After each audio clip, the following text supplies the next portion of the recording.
Please আজকের মতো ছেড়ে দাও। আমি তোমার 2 হাত ধরে মাপ চাচ্ছি, প্লিজ, আর পারছি না। ছেড়ে দিব, আরেকবার সেক্স করেই ছেড়ে দিব। একটু বোঝার চেষ্টা করো, আমার পক্ষে আর সম্ভব না। প্রতিদিন 4-5 বার করে কোনোভাবেই সম্ভব না। আমি তো একটা মানুষ, একটু বোঝার চেষ্টা করো। এভাবে চলতে থাকলে আমি মরেই যাব। তুই মরলেও আমার কিচ্ছু যায় আসে না। আমার দরকার শারীরিক তৃপ্তি, আর যতক্ষণ না তা হবে ততক্ষণ পর্যন্ত কোনো ছাড়াছাড়ি নেই। তুমি বুঝতে চেষ্টা করছো না কেন? মানুষের তো একটা লিমিট থাকে নাকি? আর এটা তো মনের উপর নির্ভর করে না শুধু, শক্তি, শরীরের কন্ডিশন বুঝতে হবে তো। দেখো স্নেহা, এভাবে চলতে পারো না। 1-2 দিন মেনে নেওয়া যায়, কিন্তু রোজ রোজ না। আমি কোনোভাবেই পারবো না, আর করবো না। কি বললি তুই? তুই করবি না? তোর ঘাড়ে কয়টা মাথা হয়েছে যে তুই আমার মুখের উপর কথা বলিস? তোর ঘাড়ে তো মাথা থেকে আলাদা করবই, সাথে তোর পুরো পরিবার ধ্বংস করে দিব, সবাইকে মাটির সাথে মিশিয়ে দিব। আর সেইটা আমি পারবো, তা তুই ভালো করেই জানিস। তোমার যা খুশি করতে পারো, কিন্তু আমার পক্ষে সম্ভব না আজকের মতন আর সেক্স করা। বলতে বলতে স্নেহা রেগে মেগে আগুন হয়ে আমার উপর ঝেঁপে পড়লো। 2 হাতে গলা চেপে ধরলো। আমার দম বন্ধ হয়ে যাচ্ছে। আমি কোনোভাবেই স্নেহাকে নিজের থেকে আলাদা করতে পারছি না। শরীরের সবটুকু শক্তি প্রয়োগ করেও বিন্দু মাত্র সরাতে পারছি না। আস্তে আস্তে আমার শরীরটা নিস্তেজ হয়ে যাচ্ছে। বুঝতে পারছি ঢলে পড়ছে মৃত্যুর কোলে। স্নেহার ইদানিং কালের নির্মম শারীরিক নির্যাতনের শিকার হওয়ার চেয়ে মরে যাওয়া অনেক ভালো মনে হচ্ছে। একটা মানুষের শারীরিক সম্পর্ক স্থাপনে একটা লিমিট থাকে। রোজ রোজ লিমিটের বাইরে শারীরিক সম্পর্ক কোনোভাবেই সম্ভব না। এভাবে লিমিটের বাইরে শারীরিক সম্পর্ক করাই দিন দিন দুর্বল হয়ে যাচ্ছি। মস্তিষ্ক কাজ করছে না। শরীরের রোগাভাব ভালোভাবেই লক্ষ্য করছি, আর তা বাকি সবার কাছেও স্পষ্ট হয়ে যাচ্ছে। সবাই আমাকে নিয়ে টেনশনে পড়ে গেছে, ডাক্তার দেখাচ্ছে, কিন্তু তাতেও কোনো ফল পাচ্ছি না। বাড়ির সবাই আমার শরীরে এমন কঠিন অবস্থা দেখে চোখে জল ফেলে, কান্নাকাটি করে, কিন্তু আমি তাদের আসল সত্যি কাহিনী বা কথাগুলো না বলতে পারছি, না পারছি সহ্য করতে। একে তো লজ্জা, তার মধ্যে কিভাবে বলবো যে প্রতি রাতে আমি ধর্ষণের শিকার হচ্ছি, তাও একটা পরীর দ্বারা। কি অবাক হচ্ছেন? হ্যাঁ, অবাক হওয়ারই মতন কথা। স্নেহা তার কথা শুনলেন একটু আগে, যে সেক্সুয়াল সম্পর্ক করার জন্য গলা চেপে ধরেছে, সে কোনো মানুষ নয় আমাদের মতন। সে একজন পরী, পরিরাজ্যের পরী, ভয়ঙ্কর রাক্ষসী পরী, যার মধ্যে কোনো দয়া মায়া বলতে কিচ্ছু নেই, মধ্যে ভালোবাসা বলতে কিচ্ছু নেই। সে শুধু চায় শারীরিক তৃপ্তি, আর অবৈধভাবে জোরপূর্বক আমার অনিচ্ছা সত্ত্বেও তাও প্রতি রাতে 4-5 বার। এখন আপনাদের প্রশ্ন আসতে পারে, পরী কীভাবে আমার কাছে আসলো, আর কীভাবেই বা এসব হচ্ছে? তাহলে চলে যেতে হবে 3 মাস আগে। তাহলে শুনুন সেই গল্প। এই মামা সদরঘাট যাবে? যাব। ভাড়া কত দিতে হবে? 100 টাকা মামা। কি 100 টাকা? মাথা খারাপ নাকি? ধুর মিয়া, যা ভাড়া তাই চাইছি, গেলে যাবেন, না হলে নাই। ওরে আল্লাহ, রিক্সাওয়ালার কি তেজ! এ কোন শহরে আসলাম রে বাবা, মাথাটাই দিল বিগড়িয়ে। ও হ্যাঁ, আপনাদের তো আমার পরিচয়টাই দেওয়া হয়নি। আমি কৌশিক আহমেদ, বাড়ি টাঙ্গাইল জেলার এলেঙ্গাতে। ইন্টার পাশ করে শনি রাত্রে একটা প্রাইভেট বিশ্ববিদ্যালয়ে ভর্তি হয়েছি, আর এখানেই একটা বাসা নিয়ে একাই থাকি। আমার খালাতো ভাই সুমিত ইন্টারে ভর্তি হবে এখানেই। দুইজনে একাই রুমেই থাকবো, তবে ওর আসা পর্যন্ত আমাকে একাই থাকতে হবে। আমার ছোটবেলা থেকে কোনো বন্ধু নেই, তাই কারোর সাথে সঙ্গ করে কলেজে ভর্তি হওয়া হলো না। আর বাড়ি থেকেও কারোর সাথে মিশতে দেয় না। এর আগে কখনো ঢাকায় এদিকে আসা হয়নি। শুনেছিলাম শহরের কুত্তারাও নাকি ডেঞ্জারাস হয়, আর এ তো রিক্সাওয়ালা, ধমক দিয়ে কথা বলাতেই স্বাভাবিক। কিন্তু আমি তো তাকে এমন কিছু বলিনি যাতে এতটা রিয়াক্ট করবে। আজ 3 দিন হলো ঢাকায় এসেছি, কিন্তু রুম থেকে বের হওয়া হয়নি। তাই ভাবলাম আজ বিকেলটা সদরঘাটে ঘুরে আসি। পরিচিত একজনের কাছে শুনেছিলাম আমি যেখানে থাকি সেখানে থেকে রিক্সা ভাড়া নাকি 50 টাকা। কিন্তু আমার কাছে এত বেশি চাওয়ার কারণটা কি? নাকি বুঝে গেছে আমি নতুন ঢাকায় আসছি, আর তাই আমাকে বোকা বানিয়ে যা খুশি তাই ভাড়া নেবে? আমি অতটা বোকা না, তাই অন্য রিক্সা ভাড়া করতে চলে গেলাম অন্য রিক্সাওয়ালার কাছে। মামা সদরঘাট কত? 100 টাকা। কি বলে এসব? আমার চেহারায় কি বোকা বোকা ছাপ আছে নাকি কপালে লেখা আছে আমি নতুন আসছি? না, এর সাথে কথা বলে লাভ নেই। এভাবে একে একে 6-7 জন রিক্সাওয়ালাকে জিজ্ঞেস করলাম, সবাই একই ভাড়া চাচ্ছে। লাস্ট একজনকে 80 টাকা মিটিয়ে গেলাম। কি আর করার আছে? ঘোরাঘুরি করে আসতে আসতে সন্ধ্যা পার হয়ে গেছে। আসার পথেও সেম একই অবস্থা। এবার আর রিক্সাওয়ালাদের পিছনে না ঘুরে প্রথম জনকে মিটিয়ে উঠে গেলাম। এমনিতেই অপরিচিত রাস্তার মধ্যে রাত হয়ে আছে, লেট করা ঠিক হবে না। রিক্সা চেপে বসে আছি আর রিক্সা চলছে আপন গতিতে। কিছুক্ষণ যাওয়ার পর মনের ভিতর কৌতূহল জেগেছে। ভাড়া তো 50 টাকা করে, কিন্তু সবাই আমার কাছে 100 টাকা চাচ্ছে কেন? অনেকক্ষণ প্রশ্নটা মনের ভিতর ঘুর প্যাঁচ খাচ্ছে, কিন্তু প্রশ্নটা করিনি। বাসার সামনে রিক্সা থেকে নেমে ভাড়া দিতে গিয়ে মুখ ফসকে বলেই ফেললাম, মামা একটা প্রশ্ন ছিল, করতে পারি? যদি কিছু মনে না করেন। জি আজ্ঞে মামা, করুন, কি জিজ্ঞাবার চান? মামা, আমি যতদূর জানি বা শুনেছি তাতে ভাড়া তো 50 টাকা, কিন্তু সবাই 100 টাকা চাচ্ছে কেন? রিক্সাওয়ালা উত্তরে যা বললো তাতে আমার চোখ কপালে উঠে গেল। মামা, ঠিকই তো জানেন।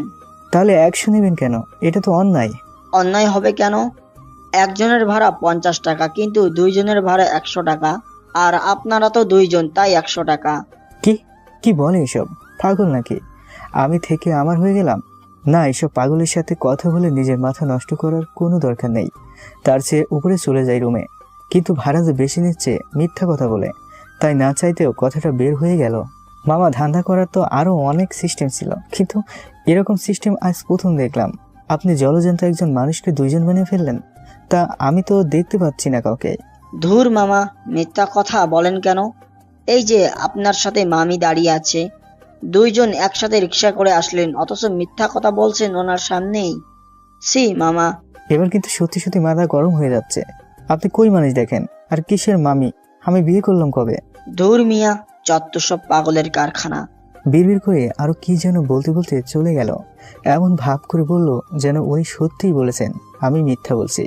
আজ যে কার মুখ দেখে উঠেছিলাম সকালে, থুর, কার মুখ দেখবো? দেখলে তো নিজের মুখটাই দেখছি। রুমে তো আমি একাই। আস্তে আস্তে মন খারাপ করে রুমে চলে গেলাম। ফিরে শুয়ে বিছানায় কিছুক্ষণ গড়াগড়ি করে রাতের খাবারের জন্য নিচে চলে গেলাম। খেয়ে দিয়ে রুমে এসে শুয়ে শুয়ে মোবাইল বের করে সদরঘাটে ওঠা সেলফিগুলো দেখছি। হঠাৎ চোখে আটকে গেল একটা পিকে দেখতে পেলাম। আস্তে আস্তে মন খারাপ করে রুমে চলে গেলাম। ফ্রেশ হয়ে বিছানায় কিছুক্ষণ গড়াগড়ি করে রাতের খাবারের জন্য নিচে চলে গেলাম। খেয়ে দিয়ে রুমে এসে শুয়ে শুয়ে মোবাইল বের করে সদরঘাটে ওঠা সেলফিগুলো দেখছি। হঠাৎ চোখ আটকে গেল একটা পিকে। দেখতে পেলাম আমার একটা পিকে আমার সাইডের একটি সুন্দরী, অসম্ভব সুন্দরী, যা ভাষায় প্রকাশ করার মতন না। এক কথা অপরূপা, যাকে পরী বলে আখ্যায়িত করা হয়। এমন সুন্দরী রূপসী একটা মেয়ে দাঁড়িয়ে আছে, তাও আমার একদম কাছে, পাশে। চোখ আটকে রইল কিছুক্ষণ সেই ছবিটার দিকে। না, অপরিচিত মানুষের দিকে তাকিয়ে থেকেই কি লাভ, তাও আবার ছবিতে। অন্য ছবিতে চলে গেলাম গ্যালারির। ওমা, এ কি, এ মেয়ে তো এই ছবিতেও ফ্রেমে এসে গেছে। কেমন জানি মনের ভিতর কৌতূহল কাজ করছে। একে একে সবগুলো পিক ঘুরে ফিরে দেখলাম আর আশ্চর্য হয়ে গেলাম। প্রতিটা ছবিতে মেয়েটা আমার কাছে, আমার সাথে। কোনটাতে পাশে তো কোনটাতে পিছনে, কোনটাতে বাম পাশে তো কোনটাতে ডান পাশে। আবার এমন কিছু পিক আছে দেখে মনে হচ্ছে তার সাথেই আমি সেলফি তুলেছি। কই থেকে আসলো এই মেয়ে? আমি তো তাকে চিনি না, আর চিনবই বা কি করে? আমি তো নতুন এই শহরে। তবে সবচেয়ে আশ্চর্য হচ্ছে এটা ভেবে যে পিকগুলো দেখে স্পষ্ট বুঝতে পারছি ইচ্ছে করেই মেয়েটা আমার মোবাইলে ফ্রেমে এসেছে। কিন্তু অবাক আর ভয় দুটোই লাগছে। এটা ভেবে যে আমি তো মেয়েটাকে দেখতে পাইনি একবারও। যতটা কাছে পিক দেখে বোঝা যাচ্ছে ততটা কাছে মশা থাকলেও টের পেতাম। আর এটা তো জলজ্যান্ত মানুষ, তাও সুন্দরী রূপসী মেয়ে। তাকে নজর না পড়ার মতন কোনো মানেই হয় না।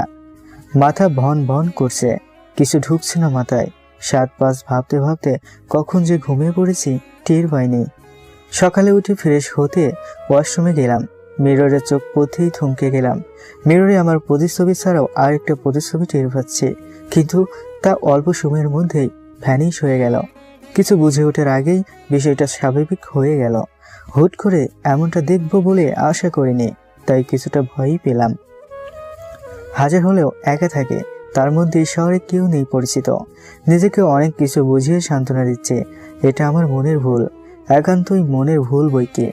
হয়তোবা রাতে পিকগুলো দেখে ওইটা ভেবে ভেবেই ঘুমিয়ে পড়েছিলাম, তার জন্য হেলুসিনেশনস হচ্ছে।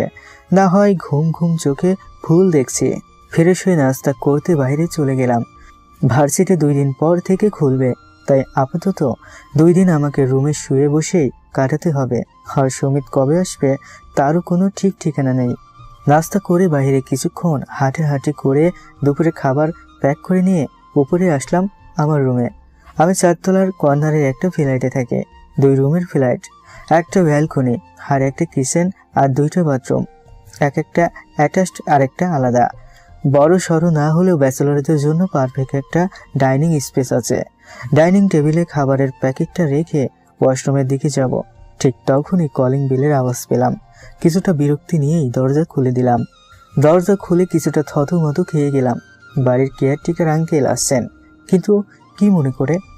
ওনার চোখ মুখে কেমন যেন একটা বিষয় স্পষ্ট টের পাচ্ছি, রাগ রাগ ভাব। দরজা খুলে ওনাকে ভিতরে আসতে বললাম। ভিতরে এসে 2 রুমের চারিদিকে তাকাতাকি শুরু করলেন। এক পর্যায়ে তা তল্লাশিতে রূপ ধারণ করলো। মাথায় কিচ্ছু ঢুকছে না। আমি কি চোর নাকি ক্রিমিনাল যে আমার রুম তল্লাশি করবেন? এটা কোনোভাবেই মেনে নিতে পারছি না। কি অসভ্যতা আমি হচ্ছে সব। এটা কি কোনো ভদ্র মানুষের কাজ হতে পারে? হুট করেই কারোর বাসায় এসে তল্লাশি চালানো। রাগে মাথা গজ গজ করছে, কিন্তু কিছু বলতে পারছি না। ওনার মতো উনি তল্লাশি শেষ করে এক পর্যায়ে এসে বললেন, বাবা, এটা তো ফ্যামিলি বাসা, আর তা তো তুমি ভালো করেই জানো। আর এটাও জানো যে এখানে কোনো ব্যাচেলার অ্যালাউ না। তোমার মামার সাথে বাসার মালিকের ভালো সম্পর্ক থাকায় তোমাকে এখানে বাসাটা ভাড়া দেওয়া হয়েছে। কিন্তু এসব কথা এখন বলার মানেটা কি জানতে পারি?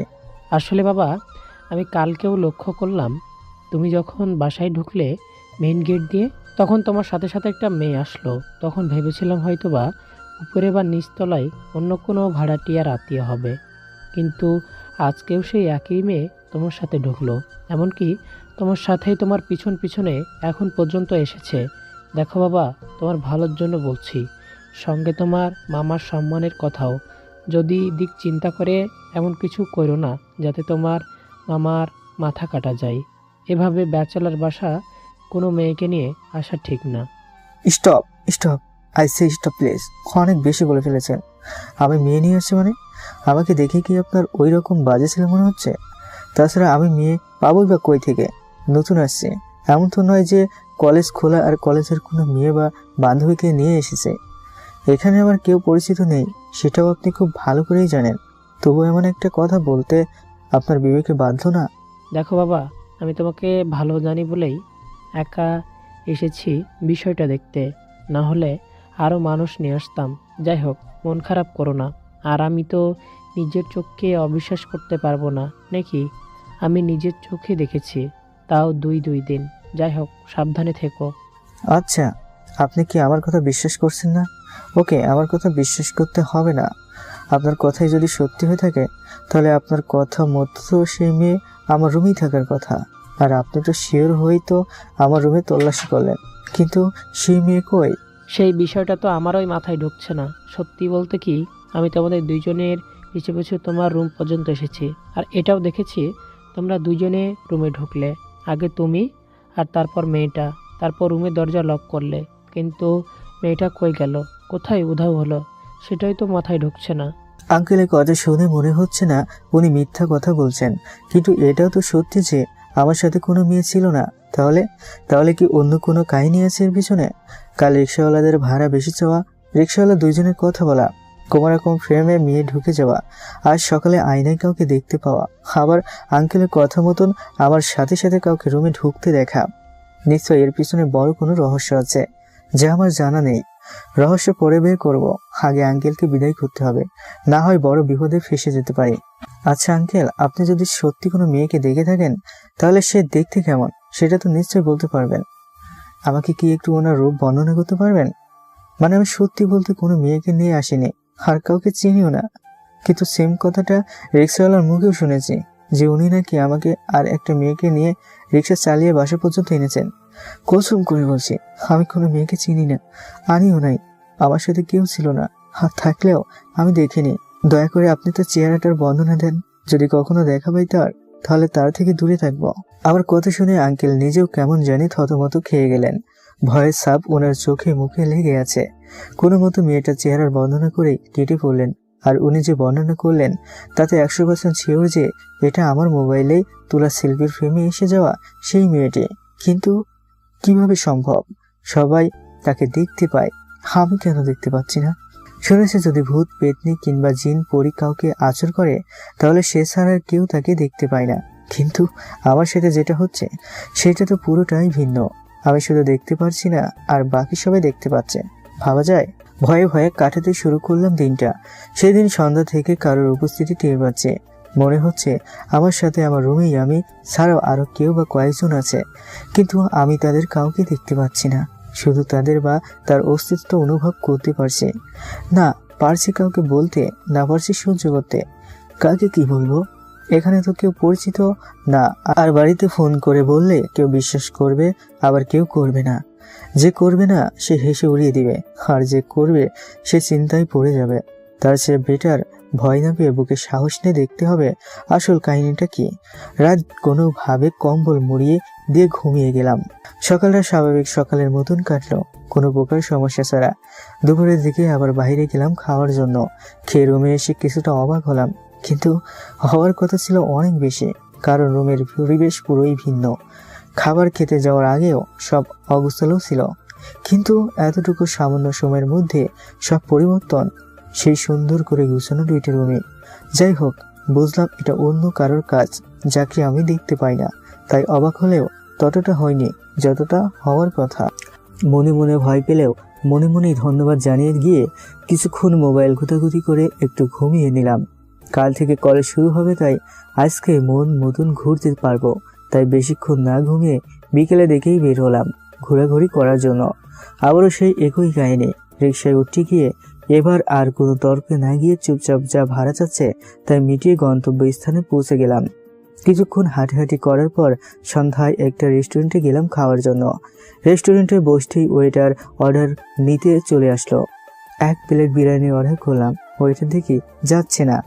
অবাক হলাম, কি ব্যাপার, অর্ডার করা তো শেষ, এখনো দাঁড়িয়ে আছে কেন? কিছুটা বিব্রতকর পরিস্থিতি পড়ে গেলাম। ওনার চোখের দিকে তাকাতেই লক্ষ্য করলাম আমার পাশে চেয়ারটার দিকে তাকিয়ে আছে, আবার কি যেন লিখছেন অর্ডারের খাতায়। এদিকে তাকানোর কাহিনীটা কি? কেউ তো নেই। কিছু সময় যাওয়ার পর প্রশ্ন না করে পারলাম না, এই যে বাদার, খাবারটি কি আসবে নাকি আপনি এখানেই দাঁড়িয়ে থাকবেন? ম্যাডামের অর্ডার দেওয়া শেষ হলেই খাবার সার্ভ করব। ম্যাডাম মানে?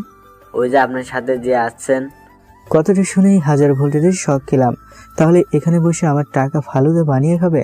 হোটেলে সেই মেয়ে নাকি, কি বলবো সে? হাই হাই, আমি তো তাকে দেখতে পাচ্ছি না, আর তার কথাও শুনতে পাচ্ছি না। ওয়েটার যেভাবে খাতাতে লিখতেছে অর্ডার, তাতে তো মনে হচ্ছে পুরো হোটেলটাই গিলে খাবে, আর খেতেও পারবে। সে তো আর আমাদের মতন মানুষ না। আল্লাহ গো, তুমি কোনো রাক্ষসীকে আমার ঠিকানা দিয়ে পাঠালে। দেখতে দেখতে অর্ডারের খাতায় ওই পেজটা শেষ হয়ে গেল। লিখতে লিখতে কি জানি কি না কি অর্ডার করছে। এখন তো বিল আমাকেই দিতে হবে। কেউ তো বিশ্বাস করবে না যে তাকে আমি নিয়ে আসিনি। সবাই তো আমার সাথেই দেখতেছে। আর যদি বলি আমার সাথে আসেনি বা আমি তাকে দেখতেই পাচ্ছি না, তাহলে তো কেউ বিশ্বাস করবে না, উল্টো আমাকে পাগল বলে আখ্যায়িত করবে। এদিকে পকেটে তো তেমন টাকাও নেই, আমার কপাল বেয়ে ঘাম ঝরছে। ওইদিকে ওয়েটারও। আমার তো টাকার চিন্তায়, আর ওয়েটারের মনে হয় এত বড় খাবারের লিস্ট দেখে। খাবার চলে এসেছে, আমার জন্য বিরিয়ানি আর আরেকজনের জন্য কোটি কোটি খাবার, হরেক রকমের খাবার। মিষ্টি তো অভাব নেই। আমার গলা দিয়ে খাবার নামছে না। একে তো আমার সাথে অশরীরা আছে, তা জেনে কেমনে খেতে পারি? আর টাকার টেনশন তো আছে। সামনের মানুষটা তো দেখতে পাচ্ছি না, তবে সে যে খাচ্ছে তাই স্পষ্ট বুঝতে পারছি। মনে হচ্ছে খাবারগুলো শূন্য ভেসে ভেসে মুখ যতটুকু উপরে থাকার কথা সেখানে গিয়ে থেমে যাওয়ায় মিলিয়ে যাচ্ছে, মানে সে মুখে দিচ্ছে। কি এক ভয়ঙ্কর ঘটনা! ভয়ে কেঁপে উঠছি, কিন্তু কাউকে তো কিছু বলার উপায় নেই। কোনো মতে হালকা পাতলা খেয়ে বেসিনে চলে গেলাম হাত ধুইতে। মাথায় ইচ্ছে মতন পানি ঢাললাম। মাথাটা কাজ করা বন্ধ করে দিয়েছিল। ঠান্ডা পানি দিয়ে মাথাটা ঠান্ডা করলাম।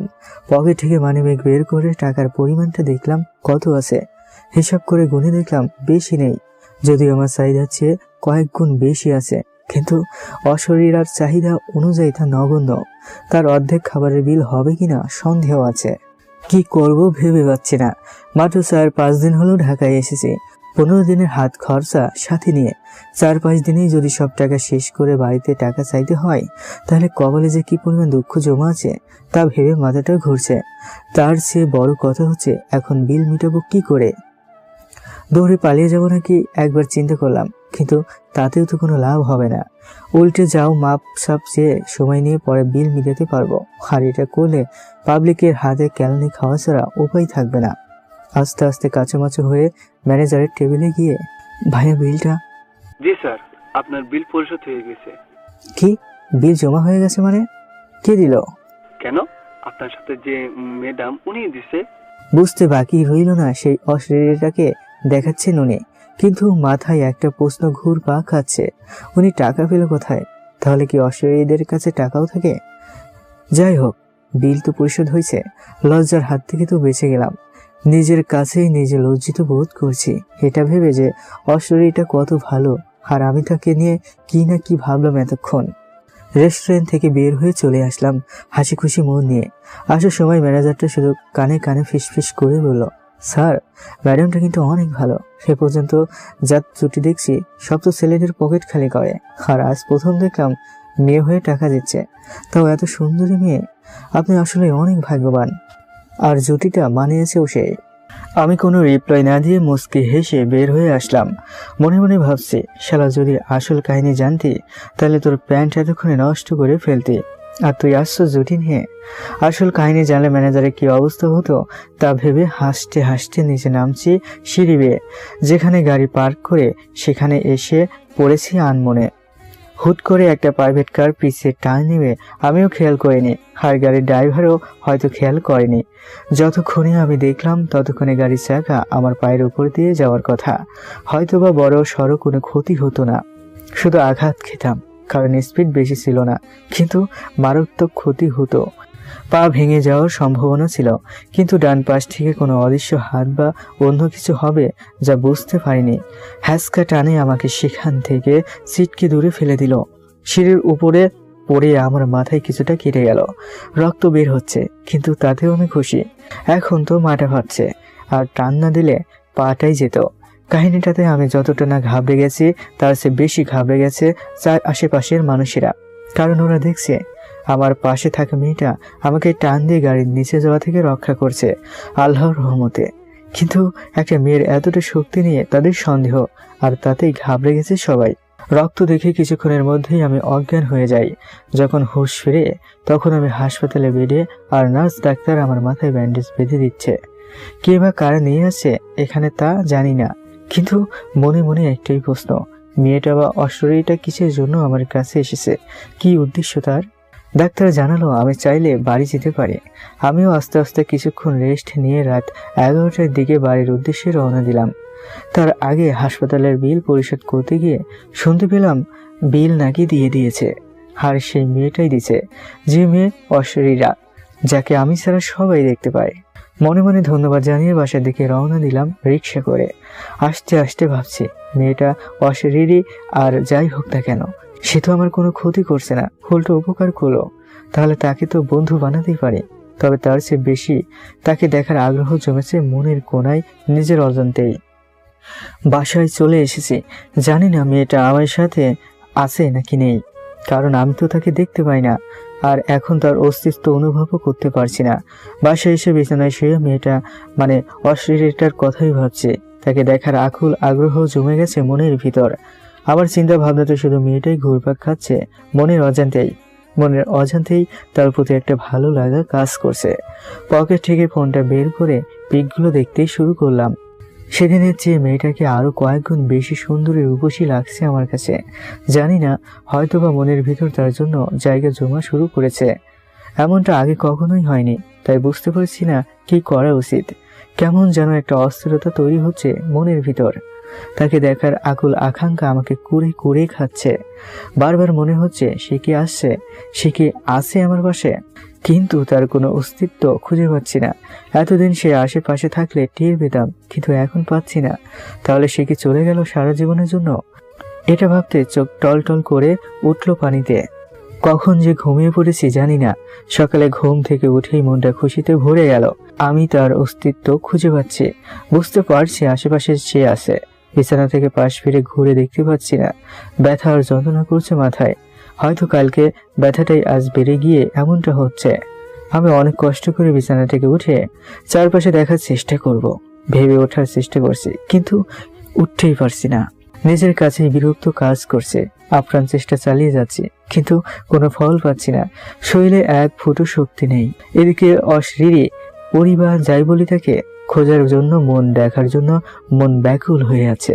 নিজের ঈশ্বর শক্তিকে কাজে লাগিয়ে উঠে যাব ঠিক তখনই পড়ে গেলাম বিছানা থেকে একদম ফ্লোরে। এদিকে অশরীরী পরিবার যাই বলি তাকে খোঁজার জন্য, মন দেখার জন্য ব্যাকুল হয়ে আছে। নিজের ঈশ্বর শক্তিকে কাজে লাগিয়ে উঠে যাব ঠিক তখনই পড়ে গেলাম বিছানা থেকে একদম ফ্লোরে। আর তখনই কেউ কিচেনের ওই দিক থেকে দৌড়ে আসার শব্দ শুনতে পেলাম।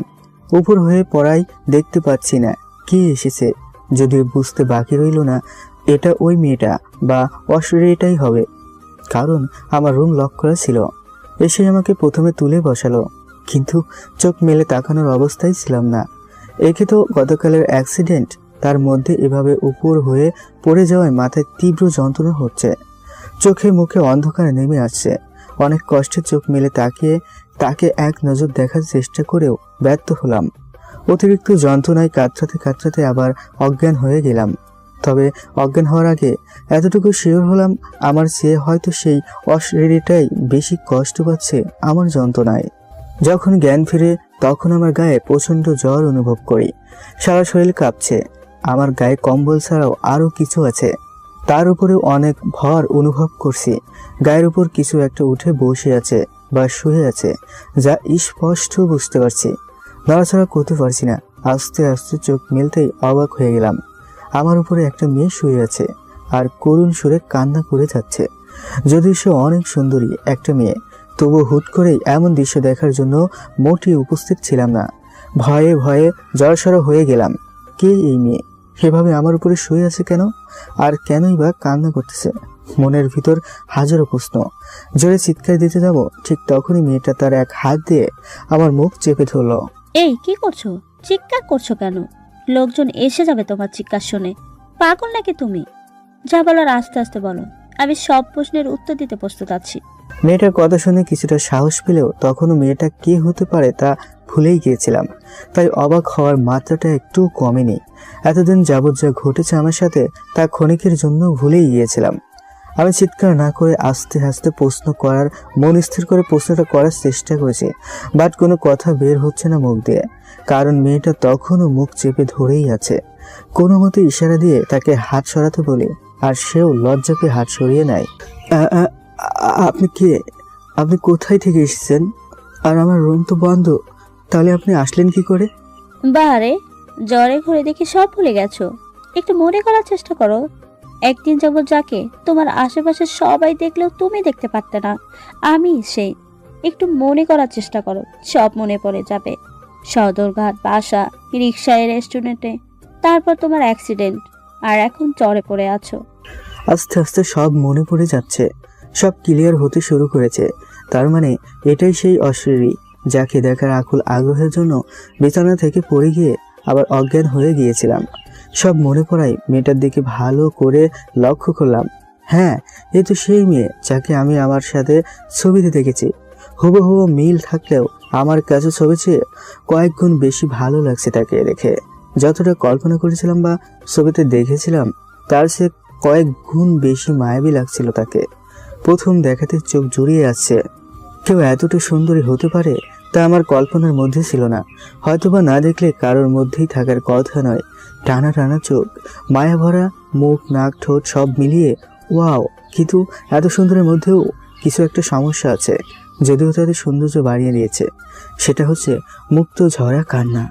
চোখের পানি টপ টপ করে পড়ে যাচ্ছে গাল বেয়ে। খুবই কষ্ট লাগছে তা দেখে, কিন্তু ওনার কান্না করার কারণটা কি?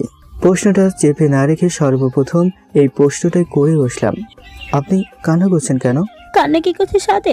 তুমি জানো তুমি গতকাল সকালে অজ্ঞান হয়েছিলে আর জ্ঞান ফিরছে আজ বিকেলে। এতটুকু সময় তোমার শরীরে কত জ্বর ছিল আর কতটা পাগলের প্রলাপ করছো তুমি। তোমার উল্টাপাল্টা কথা শুনে আমার জান বের হয়ে যাচ্ছিল প্রায়। একেই তো তোমার জ্বর কোনোভাবেই কমছে না, তার মধ্যে তোমার আবল তাবল কথা আমাকে কতটা কষ্ট দিয়েছে তুমি জানো? তুমি বুঝবে কি করে? তুমি তো জ্বরের ঘরে পড়েছিলে। কি আমি গতকাল অজ্ঞান হয়ে গিয়েছিলাম আর আজ উঠলাম? তার মানে এর মধ্যে 30-32 ঘন্টা পার হয়ে গেছে। তাই তোমাকে নিয়ে কতটা টেনশনে ছিলাম তুমি জানো। এতটুকু সময়ের মধ্যে না তুমি কিছু খাইছো না আমাকে কিছু খেতে দিচ্ছ। টেনশনের কথা শুনতে বাড়ির কথা মনে পড়ে গেল। গত পরশু রাত থেকে বাড়িতে একবারের জন্য কথা বলা হয়নি। জানি না ওনারা কি চিন্তার মধ্যে আছেন। তড়িঘড়ি করে উঠতে চেষ্টা করলাম ফোনটা হাতে নেওয়ার জন্য, কিন্তু উঠতে পারছি না। শক্তি একদম নেই বললেই চলে। মাথায় হাত পড়তেই বুঝতে বাকি রইল না মাথা ব্যান্ডেজের সাথে সাথে জলপট্টি লাগানো আছে। তার মানে মেয়েটা এই 30-32 ঘন্টা আমার সেবাতেই নিয়ে যেত ছিল। এটা ভাবতেই কষ্টের সাথে সাথে অজানা এক ভালো লাগা শুরু করলো। মেয়েটা আমি কিছু খুঁজতে চেষ্টা করছি তা বুঝতে পেরে জিজ্ঞেস করলো কি খুঁজি আমি। উত্তরে মোবাইলের কথা বললাম। মেয়েটা বিছানার এক পাশ থেকে মোবাইলটা এনে দিল। ফোনটা অফ করা ছিল। আমি বাড়িতে ফোন দিলাম অন করে। ফোন দিতেই আম্মু রিসিভ করে হাউ মাউ করে কান্না শুরু করে দিল। হাজার হলে মায়ের মন শত শত প্রশ্নের উপর প্রশ্ন করেই যাচ্ছে। আমি তাদেরকে ফোন দেইনি কেন? আমার ফোন বন্ধ কেন? আমি কি শহরে এসে বদলে গেলাম নাকি? আমি কি কোনো বিপদে পড়েছিলাম নাকি? ইত্যাদি হাজারো প্রশ্ন। বিভিন্ন মিথ্যা কথা বলে কোনো মতো কাটিয়ে নিয়ে সান্ত্বনা দিয়ে ফোনটা রেখে দিলাম। সত্যিটা তো বলাই যাবে না, বললে আরো বেশি টেনশনে পড়ে যাবেন ওনারা। ফোনটা রেখে দিতেই মেয়েটা এর মধ্যে আবার হাজির। হাতে খাবারের প্লেট আর তাতে হরেক রকমের খাবার, হরেক রকমের জানা অজানা ফল, মিষ্টি জাতীয় খাবার আর নাম না জানা ঝাল খাবারের আইটেম, যা এর আগে খাওয়া তো দূরে থাক দেখিনি পর্যন্ত। মনের ভিতর অনেক প্রশ্ন কিল বিল করছে। মুখ ফুটে জিজ্ঞেস করতে যাব, ঠিক তখনই তা বুঝতে পেরে আবার হাত দিয়ে মুখ আটকে দিল। এখন কোনো প্রশ্ন নয়, 2 দিন হলো কিচ্ছু খাও না, আগে খাবে তারপর তোমার সব প্রশ্নের উত্তর দিব। এখন লক্ষ্মী ছেলের মতো খেয়ে নাও। বলেই মুক্তঝরা হাসি দিল, যা আমার দিলে গিয়ে আঘাত করলো। দিলটা জ্বলে পুড়ে গেল রে। আমি আর কোনো কথা না বাড়িয়ে মেয়েটার সৌন্দর্য দেখতে দেখতে খাওয়ায় মন দিলাম।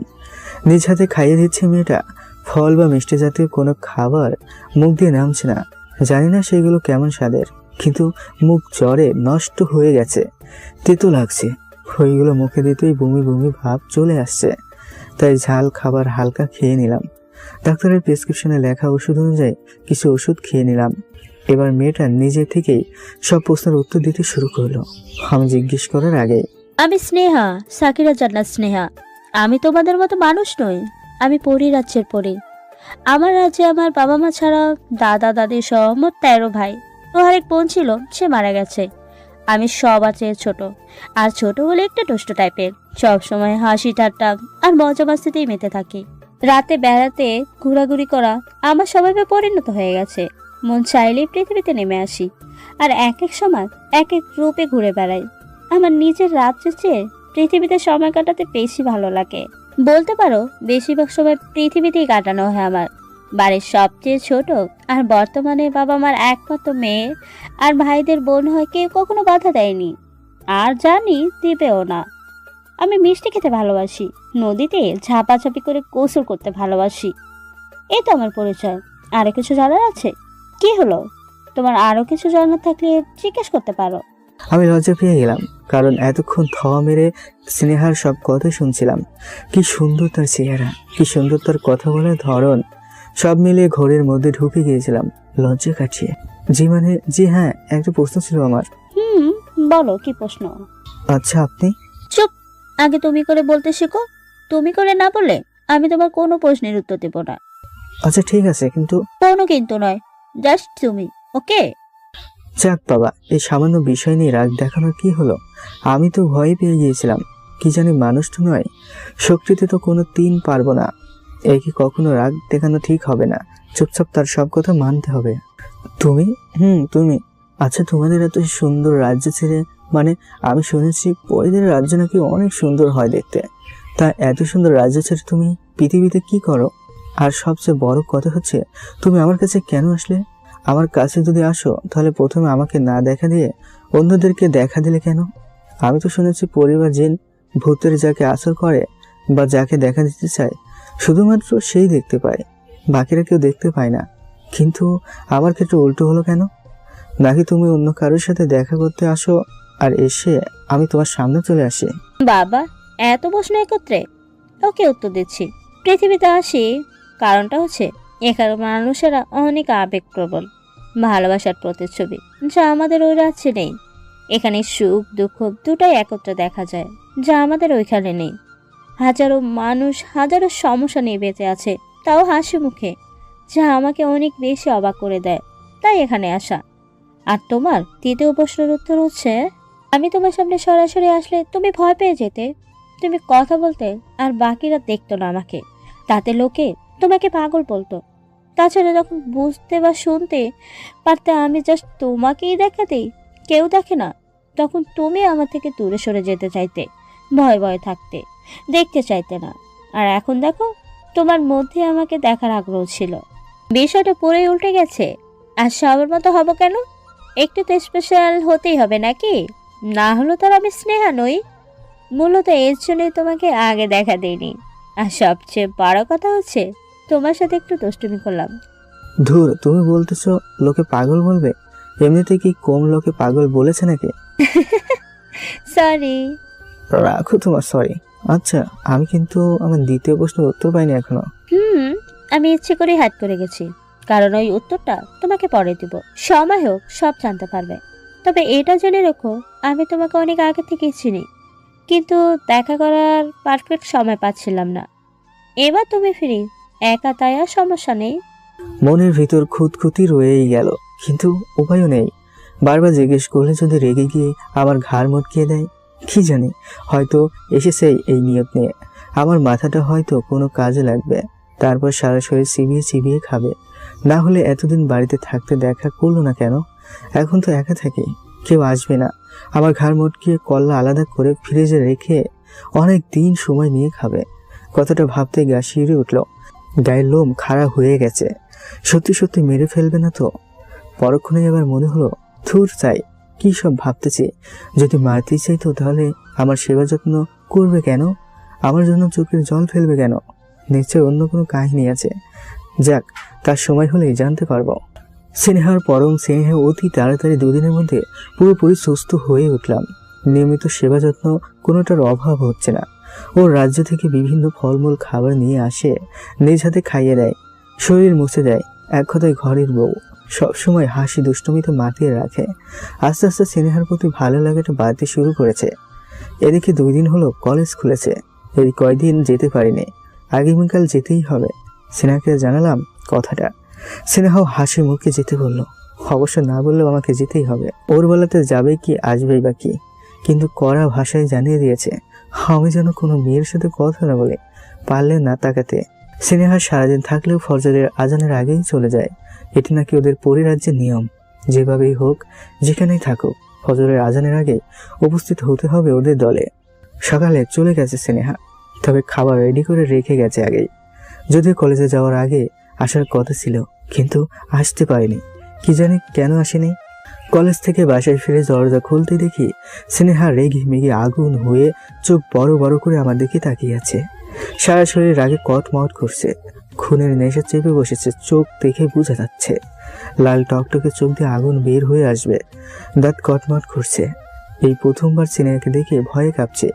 কিছু বলতে যাবো, ঠিক তখনই উনি দৌড়ে এসে আমার কলার চেপে ধরে উপরে তুলে ফেলে শূন্যের উপর। আমার দম বন্ধ হয়ে আসছে, খক খক করে কাশছে। ছাড়ানোর চেষ্টা করছে, কিন্তু ছাড়ছেই না। অনেকক্ষণ পরে যখন ছাড়লো, ততক্ষণে আমার জান পড়াই শেষ। মনে হচ্ছে আর কয়েক সেকেন্ড ওইভাবে ধরে রাখলে আমি সেখানেই মরে যেতাম। ছেড়ে দিয়েও স্নেহার চোখে মুখে রাগ এখনো কাটেনি। আমি প্রচুর ভয় পাচ্ছি, আর এদিকে গলা শুকিয়ে কাঠ হয়ে গেছে। দৌড়ে টেবিলের উপর থাকা গজ ধরেই পানে খেতে শুরু করলাম। শরীরে পান ফিরে এলো, কিন্তু এখনো কাঁপছে। গলাতে কোনো আওয়াজ বের হচ্ছে না। কিছু জিজ্ঞেস করব, তারও কোনো উপায় নেই। এদিকে হঠাৎ স্নেহার এমন আচরণে বেশ ঘাবড়ে গিয়েছে। ভয়ে পা শিরশির করছে, পা কাঁপছে। এতদিন যাকে নিরাপদ মনে হতো, আজ তার এমন পরিবর্তনে সবচেয়ে ভয়ঙ্কর মনে হচ্ছে। কিন্তু এটা বুঝতে পারছি না কি এমন হলো যার জন্য এমনটা করছে। কোনো মতে বিছানায় গিয়ে বসলাম। স্নেহা দৌড়ে এসে ঝাঁপিয়ে পড়লো আবার আমার উপরে। এবার বিছানায় ফেলে দিয়েছে। ফল কাটার ছুরি দিয়ে গলায় চেপে ধরছে। আর একটু হলে গলা কাটতে শুরু করবে। ছোটানোর অনেক চেষ্টা করে ব্যর্থ আমি। কিছুক্ষণ পর নিজে থেকেই ছেড়ে দিল। কিন্তু অবাক হলাম এটা দেখে। ছেড়ে দিয়ে নিজে হাউমাউ করে কান্না করে দিল। বাহ রে, এত দেখি চোরের উপর বাট পেরে মেয়েও জিতবে, কেঁদেও জিতবে। মারলো সে, কই আমি কাঁদবো তা নয়, সে নিজেই কাঁদছে।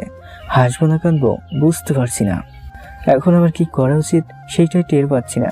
সান্ত্বনা দিব নাকি পিটাবো? ওরে বাবা, পিটানো তো সম্ভবই না। নীরব ভূমিকা পালন করা উচিত, না হয় কি থেকে কি হয়ে যায়। চুপচাপ জড়সড় হয়ে বসে আছে নিজের গলা ধরে। একটাই মাত্র গলা, যদি পরিটা কেটে নিয়ে যায়। নিজে থেকেই বলতে শুরু করলো। তোরে আমি কি বলছিলাম? মানে কি বলছিলেন? মানে কেন? ওই মেয়ে কি আমার চেয়ে সুন্দর? আমার চেয়ে কোন দিক দিয়ে এগিয়ে আছে রে? হ্যাঁ, নাকি ছোটখাটো পোশাক পরে দেখে আর হুঁশ থাকে না? তুই কি ভাবছিস আমি দেখিনি তুই কলেজে গিয়ে কি করছিস? আজ তোকে মেরেই ফেলবো। যাক বাবা, এই হলো কাহিনী। ধুর ছাই, কার পাল্লায় পড়লাম রে। আসলে কাহিনীটা হচ্ছে নতুন কলেজ, সবাই অপরিচিত। তার মধ্যে একটা মেয়ে, তার বাড়িও নাকি টাঙ্গাইলেই। আমার বাড়িও টাঙ্গাইলে জেনে মেয়েটা জাস্ট হাই হ্যালো করে শহরের কালচার অনুযায়ী হাত মিলিয়েছে। এতে আহামরি কি এমন হলো? কিন্তু এই যে পরিমাণ রেগে মেগে আগুন হয়ে আছে, তাতে তাকে বোঝানো কষ্টকর। আমি হাত মিলিয়েছি তা তুমি জানতে পারছো? মানে তুমি আমার সাথে ছিলে, তবে আমার বা সকলের অজান্তে।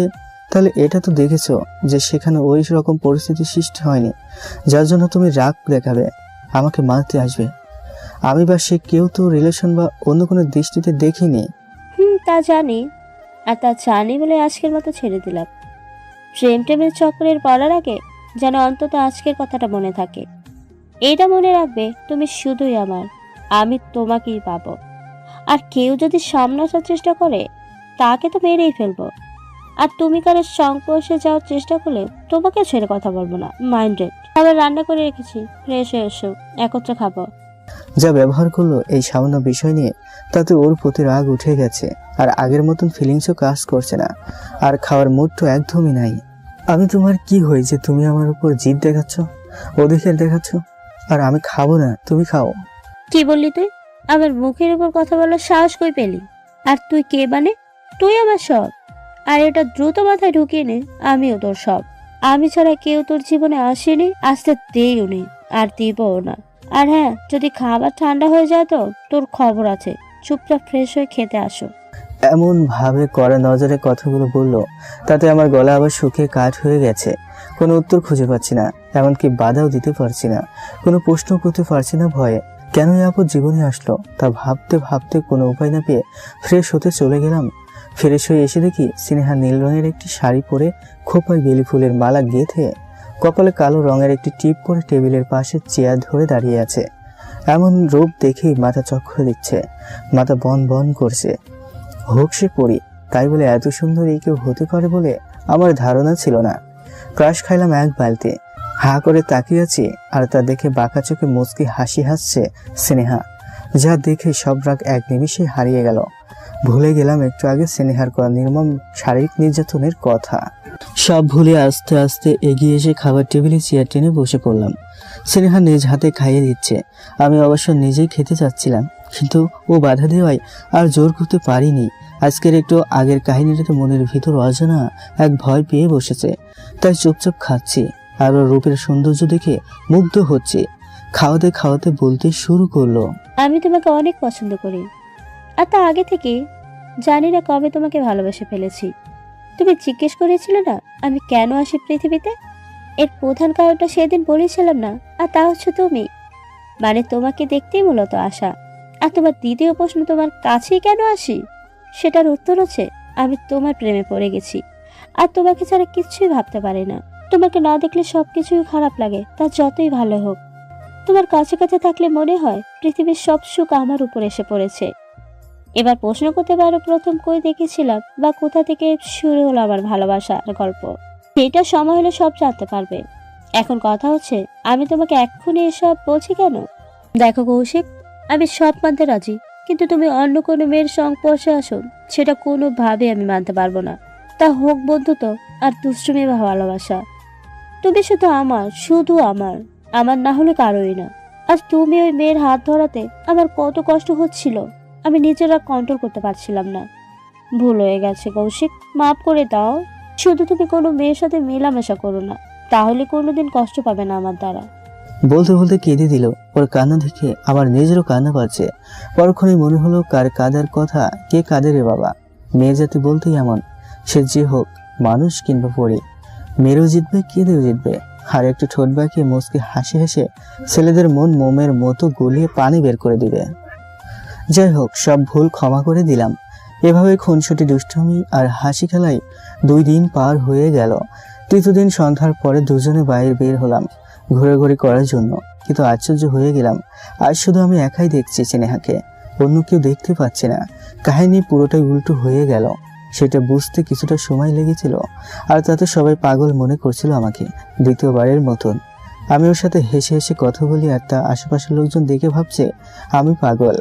একা একা কথা বলি, লোকজন কেমন যেন আর চোখে তাকাই আমার দেখে। প্রথমে তো বুঝতে পারিনি, যখন বুঝলাম তখন শিওর হতে জিজ্ঞেস করলাম স্নেহাকে, এটা কি হচ্ছে? লোকজন আমার দিকে এভাবে তাকাচ্ছে কেন? পাগল দেখলে তো এভাবেই তাকাবে, তাই না? কি, আমি পাগল? তুমি এটা বলতে পারলে? আরে দূর, তা নয়, ওরা ভাবছে পাগল। কেন কেন কেন? আমি পাগলের কি করলাম? কিছু না, তবে সবটাই। কারণ আমাকে শুধুমাত্র তুমিই দেখতে পাচ্ছ, আর তুমি শুধু আমার কথা শুনতে পাচ্ছ। আর ওনারা ভাবছেন তুমি একা একা কথা বলছো, তাই পাগল ভাবছেন। ওরে পেতনি রাক্ষসী, আমাকে সবার সামনে বোকা বানানো হচ্ছে। এর আগেও একবার বানিয়েছো, এবারও। সন্ধ্যা থেকে রাত 12টা পর্যন্ত ঘোরাঘুরি করে বাসায় ফিরলাম দুজন একত্রে। এখন আর সমস্যা নেই, কেউ তো দেখতে পাবে না। এসে আমি আমার রুমে চলে গেলাম, আর স্নেহা অন্য রুমে। রাতে শুয়ে শুয়ে ভাবছি স্নেহার কথা। ভাবতে ভাবতে এটা বুঝতে পারলাম, আমার স্নেহার প্রতি ভালো লাগাটা এখন ভালোবাসাতে পরিণত হয়ে গেছে। যদিও একটা পরীকে ভালোবাসাটা ঠিক হবে কিনা জানি না, কিন্তু ওর মায়া ভরা মুখ আর দুষ্টুমি ভালোবাসাময় পরিবেশ সব আমাকে পাগল করে দিচ্ছে। ওর প্রতি আকৃষ্ট করছে, বারবার ভালোবাসতে বাধ্য করছে। তাছাড়া জীবনে কখনো কোনো মেয়ের সাথে ভালো করে কথা বলেও দেখিনি, অথচ এখন সারাক্ষণ একটা মেয়ের সাথে, তাও স্নেহার মতন সুন্দরী মেয়ে সান্নিধ্যে থাকলে কি করে মনকে আটকাবো। দেখি সময় করে স্নেহাকে নিজের ভালোবাসার কথা জানাবো। স্নেহা কতটা খুশি হবে জেনে তা ভেবেই আনন্দ লাগছে। এসব ভাবতে ভাবতে ঘুমিয়ে পড়েছি কখন জানি না। মাঝরাতে ঘুম ভেঙে যায় নূপুরের ঝুনঝুন শব্দে। বুঝতে বাকি রইল না স্নেহা এসেছে, কিন্তু এত রাতে আমার রুমে। লাইট অন করতে যাব, ঠিক তখনই দেখি সময় করে স্নেহাকে নিজের ভালোবাসার কথা জানাবো। স্নেহা কতটা খুশি হবে জেনে তা ভেবেই আনন্দ লাগছে।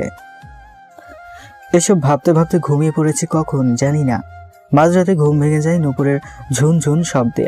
বুঝতে বাকি রইল না স্নেহা এসেছে, কিন্তু এত রাতে আমার রুমে। লাইট অন করতে যাব, ঠিক তখনই আমাকে এক ধাক্কায় বিছানায় ফেলে দিল। আবার কে এটা তা বুঝতে পারছি না শিওর হয়ে, কিন্তু স্নেহা ছাড়া আর কেউ হওয়ার চান্সও নেই। লাইট অফ, তাই দেখতেও পাচ্ছি না।